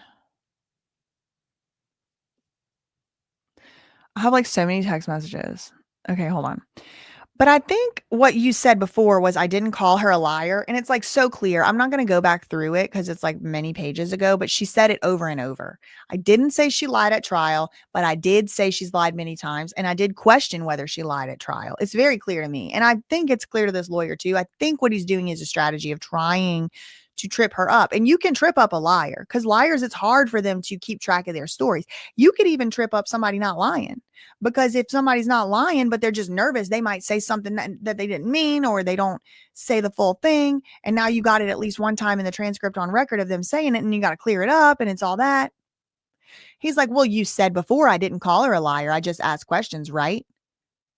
She said, no. You kept trying to make it seem like I said she perjured herself. And I said, no, I did not say that. I asked a question. But I told you that she has lied many times. And I told you that I have called her a liar. I asked you if you called Megan a liar. And then I showed you something where you say, because I always said her ass was lying. Do you not think that's calling her a liar? She said, well, I think it's really important. And Milagro is right. And this lawyer knows it, I think. She said, well, I think it's really important to acknowledge what exactly I'm saying she's lying about. The lawyer said, why? What a fucking moron. I'm sorry. I don't like this bad faith shit. I don't like the bad faith. This lawyer is smart enough to know exactly what's going on here. Why do you think it's important to acknowledge what she's lying about? Because that's your whole case, stupid ass. That's the whole case. Defamation has to be a false statement. So if Megan didn't lie on the stand, which is impossible to prove, if she even lied once, then she did lie on the stand, which I don't know. Like I just said, it is impossible to prove. So even if she lied once, then it's a true statement she lied on the stand. If she lied once, then it would be a true statement. So what, honestly, if someone said she perjured herself? Who gives a shit? You know what I mean? But in this particular case, and you have to prove actual malice. It's not even, honestly, I try sometimes to give a little benefit of doubt and say like what these lawyers could argue, but it's just ridiculous. It's just stupid. Truly, this whole case is very stupid. The one thing I think they had any kind of like novel grounds on was the AI porn. And that's just because there's like new laws and stuff. We'll have to see. But truly, it was somebody else posted and she just liked it. So it was already public. Why aren't they going after the people that made that video? The deep fake porn AI, whatever. Why are they going after the people that posted it? What, BenBella.com don't have a lawsuit? BenBella.com don't have a lawsuit. They're the ones that posted the video. But Milagro can't even like something and say, go to my likes, when she's trying to have beef with Cardi B and not talk about it. I don't get it. Or maybe I do. Or maybe I do. M is like, obviously, yes, like the obvious, it's like the most obvious thing. If you lied once, you're a liar. Millie had been the target, they saying. I like Capricorns. Y'all leave them alone. But Rihanna, you got to be so careful, because this is exactly the nuance that's getting this lawyer's trying to pull on. And so me on my public platform, I have to say what's actually knowable by me. It is not knowable by me that Meg, quote, lied on the stand. And this is why. Because I don't know what is Meg's state of mind at any given time. In order to be lying, you generally do have to know you're lying. Like innocently being wrong is not the same thing as a lie. So Megan could have really thought, some Desiree Perez, somebody could have told her she had nerve damage for all we know. She might have thought she had nerve damage. You know, I mean, am I saying I believe that? Am I saying, oh, Meg wasn't lying? No. But I am also not saying she definitely lied on the stand. What I'm prepared to say, because what is truly knowable to me, is that Meg Thee Stallion's public statements, and often under penalty of perjury, cannot be reconciled with one another. Many of her statements. For example, was she shot or not? She said she was shot. She said she was not. So which one is it? These things cannot be reconciled with each other. Is it the case that maybe at first she didn't know she got shot? In a universe where Meg didn't know at first that she got shot, and as soon as she knew she got shot, she said she got shot. There's all these possible universes. But then you might say, well, Meg said she lied because George Floyd. But you are also admitting that Meg is not credible. So we cannot take a single thing that comes out of her mouth as if it is worth a shit. You see what I mean? And that's anybody in a court of law. Once somebody contradicts themselves like that, Sean Kelly's another one. Kelsey Harris is another one. It's not just Meg. Anybody who contradicts themselves and their own story contradicts itself, they are not credible anymore. And that's about as far as I'm willing to go. I'm not willing to say that it is certain that Meg Thee Stallion lied on the stand. I am not willing to go that far. However, if y'all are, have fun with O'Sullivan in the deposition. You know what I mean? Like, I'm not me, not it. Thanks so much to Amber for the snack and the $10 super chat. I'm trying to Galactic Barbie doll said she thinks they sent it to him to set her up. Could have been. Important to acknowledge what I'm saying she's lying about. Why? Because you can't put it all in one box. She's lied about many things, O'Sullivan. He said, but the listener doesn't know what you're talking about. Milagro said, yeah, they do. How could they? You just say she's a liar, right? She said, the listeners are the ones that have been keeping up with everything. So if they are following, then they would know that. And Megan herself has asserted that she lied to Gayle King. That's how I remember it. She said, so she's a liar per her own admission. The lawyer says, he don't like that fact. But it says further down, a bitch F with my man, I'm going to slap that hoe. And whatever comes after it, comes after it. What did you mean by that? She said it means that as a hypothetical. Speaking that if I became aware of infidelity with my man, I wouldn't get upset. I wouldn't get upset? I don't know. If you're slapping somebody, you must be a little upset. Wait, what? That's what you get from that sentence? She said, yeah, because that's what I meant. Me and Megan have never shared a man, so I wouldn't be speaking of her. He said, I still don't understand what you were saying. Milagro said, hypothetically speaking, a bitch is any human. So if a bitch messes with my man, has relations with my man, then I would be upset. Would be upset. Okay, and are you saying that this is the explanation for the Megan shooting? She said, no. The statement is literally me saying, what? He said, who is the bitch? Who is the N word in this? She said, this is what my statement is. My statement is hypothetical. In relation to the case, I guess Megan was accused of sleeping with Tory behind Kelsey's back. So, and he's like, so it's a reference to that. She said, well, you can't make it that I'm speaking of her is my point, because it's just hypothetical. And it was like, if it was me. Yeah, but you don't say hypothetically in here. She said, it doesn't have to. It says if it means it's hypothetical. She said, yeah, but you're asking me about what I meant, and that's what I meant. He said, okay, but you understand that it's possible someone who read this would take it as a direct statement about Megan. It's definitely no. No, I don't take it as that. I am one of those people. I am someone who read it, and I don't take it as a direct statement at Megan or about Megan. Maybe about the situation and what, she would do in the situation. But if anything, it would be an indirect. This lawyer needs to learn how what words mean and stuff. Indirect is what he should have said.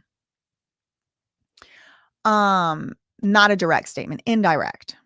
She said, I do not understand that because we come from different places and you are misinterpreting what I meant. I think that was like no, white boy, that's not what I'm talking about. I think that was one of those ones. He said, okay, so your testimony under oath right now is you weren't referring to Megan. When you said this sentence, she said, no, I was talking hypothetically about could be anybody. If a woman messes with my man, then I am going to do such and such and da-da-da. It was a hypothetical. He said, yeah, but you happened to bring that up as the last sentence as a 5 sentences. You spoke all about Megan, right? She said, yeah, but that sentence was a hypothetical statement based on things. He said, well, how would the reader know that? She said, who would have been reading it? It was alive. Got him. He's like, fine. How would the listener know? She said, well, because they've been keeping up with the coverage. I can't account for every single person, but the same people very much so showed up and supported. So yes. Okay. And do you stand behind everything you said here in Exhibit 42B? What do you mean by that? Stand behind it? Well, you said it. Do you take it back? Any of it? She said, once again, take what back? There's a lot of things said in here. Yeah, any of it. You take any of it back? She said, no, not in this moment. I would really need more time to think over that. Okay, I'm going to mark Exhibit 43, a copy of the operative complaint. Then I'm going to do them together. So the answer is going to be 44, which is this, the answer in complaint. A serial of actually a little bit down, I'll scrape because they're talking about the microphone. Okay, so they're looking at the complaint. When I've also marked Exhibit 44 a copy of the answer to the complaint. First of all, Miss Cooper, I have a couple questions about specific parts of this complaint. That started the case and your answer, but if you want to be comfortable, you look at as much of it as you want. I'm not just trying to show you a part of it. So I'll show you what I care about, and then you decide what you want to read. But I'm going to focus on page 8 in paragraph 27. So why don't you go ahead and read that to yourself? She said, okay. Tell me when you're done. I'm done. Okay. Now, look, if you turn the answer to page 3, I'm going to try to get the matching, whatever 27 is. You see your response? Okay, I apologize. I should have done this first. Okay, right. So on 27, you read what it says there, and then your answer says, you admit to operating numerous social media accounts one time or another. And then in the end, you say the defendant also denies that she is the sole speaker or writer and editor of every post on the social media accounts. Can you tell me what that refers to? She said it refers to Mike, the internship situation. Okay. So he was like, how would you describe what that is? Someone helping you get your tweets out, put your post-its? Milagro said no. Someone would determine what was trending and post-worthy and post and write a caption. The lawyer said, oh, okay. So was he involved in posting any tweets that have been alleged to be defamatory about Megan? She said, not that I know of.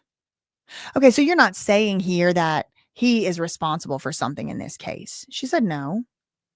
Okay, so let's turn to page 12 of the complaint, and I'm focused on paragraph 42. It might be easier if I read this one.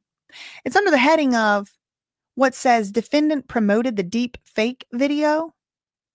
This is the answer, or what is this?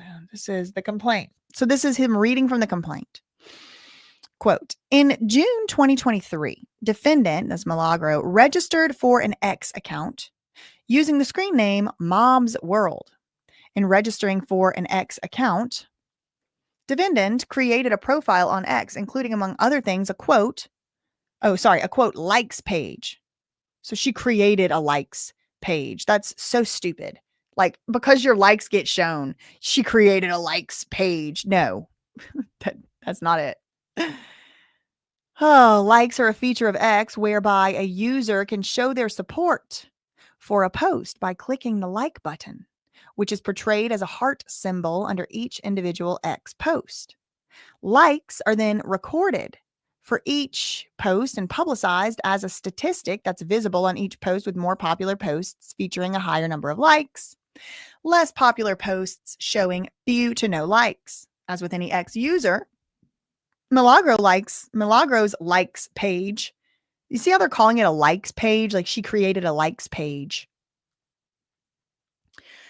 Tracked and displayed the post that the defendant liked.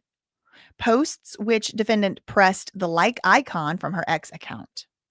Defendant's likes page was featured as a tab. Featured, y'all. Featured as a tab on her X profile and accessible to all third-party X users. And then there's a footnote that you later made your likes inaccessible. She said, no, X made them inaccessible. Oh, right. Sorry. Yes. Across the board. Okay. And then on your response to that, in number 42, you say you admit that you used that screen name, but you deny everything else. And so what is it in all these things about how the likes work that you're denying? What do you disagree with? She said, well, I disagree because the way that users use Twitter and the way that many have intended for users to use it are two different things. So I don't necessarily use it to promote or show that I like something, like established a likes page. That doesn't necessarily mean that. He said, oh, okay. So when you say I like it, you don't mean you like actually like something. She said, well, no, not in every instance. Doesn't mean I personally like it. Like that's not the use of English. Like means you just put a heart.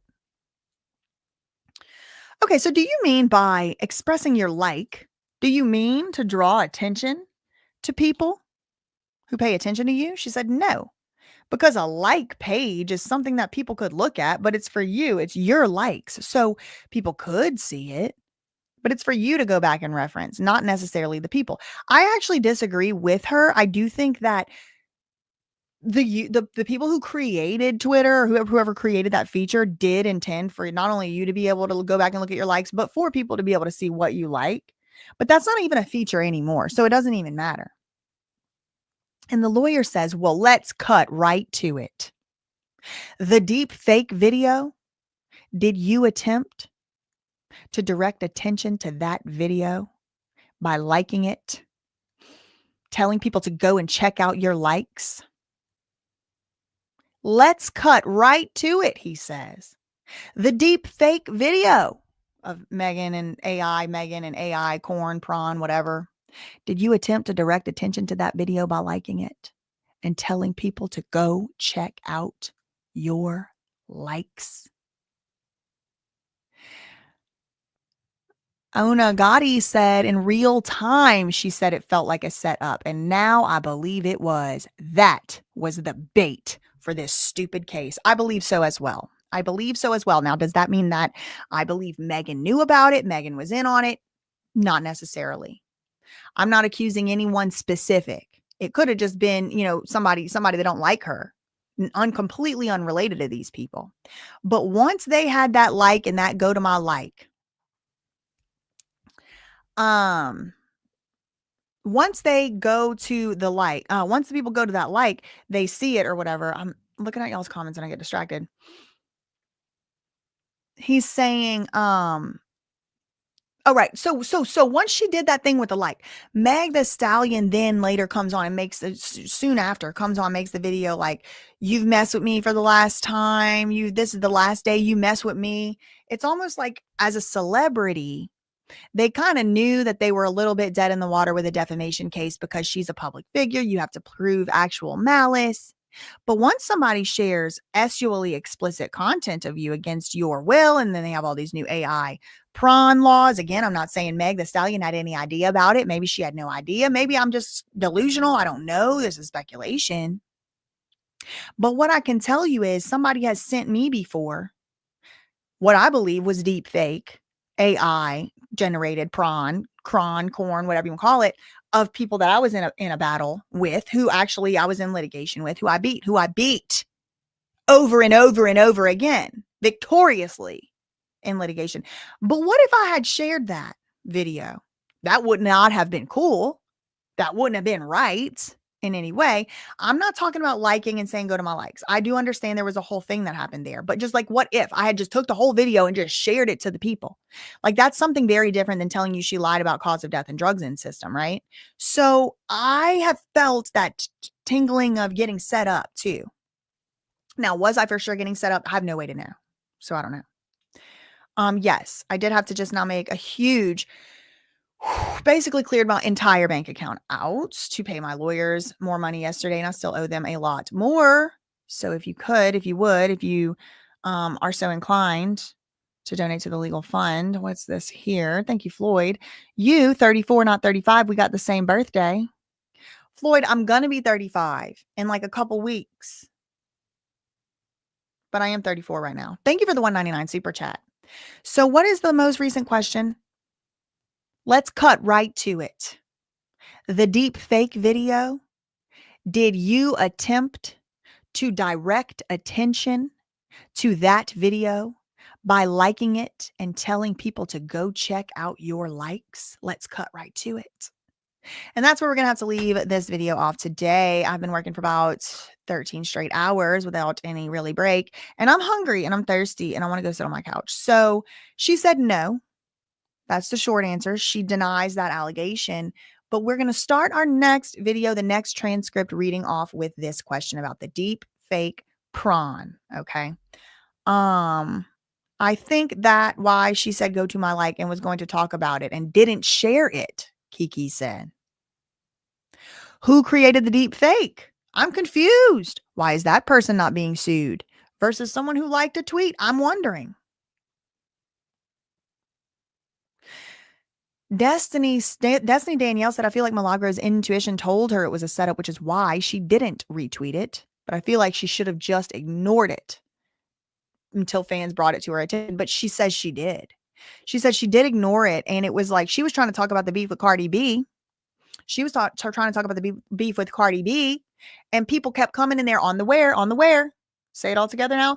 Discord. Telling her, did you see the Milagro? Did you see the Milagro? I mean, sorry. Did you see the Megan video? Did you see the Megan video? Click, click, click. Here's the link. Here's the link. Here's the link. Did you see it? Are you going to respond to it? Did you see it? Are you going to respond to it? She's like, can I have beef with Cardi B in peace? Go look at my likes if you're so desperate. It's over there. I'm not talking about it. I ain't no crash test dummy. Anyway, we will talk about that more at a later moment, perhaps tomorrow. In the meantime, facts. Thank you to the mods in the chat. Shout out to y'all. Facts ain't defamation. Neither are opinions. I don't know any of these people. I just got here. I'm not an expert. I have no special knowledge. Take it with a grain of salt. Love you, Mina K. Bye.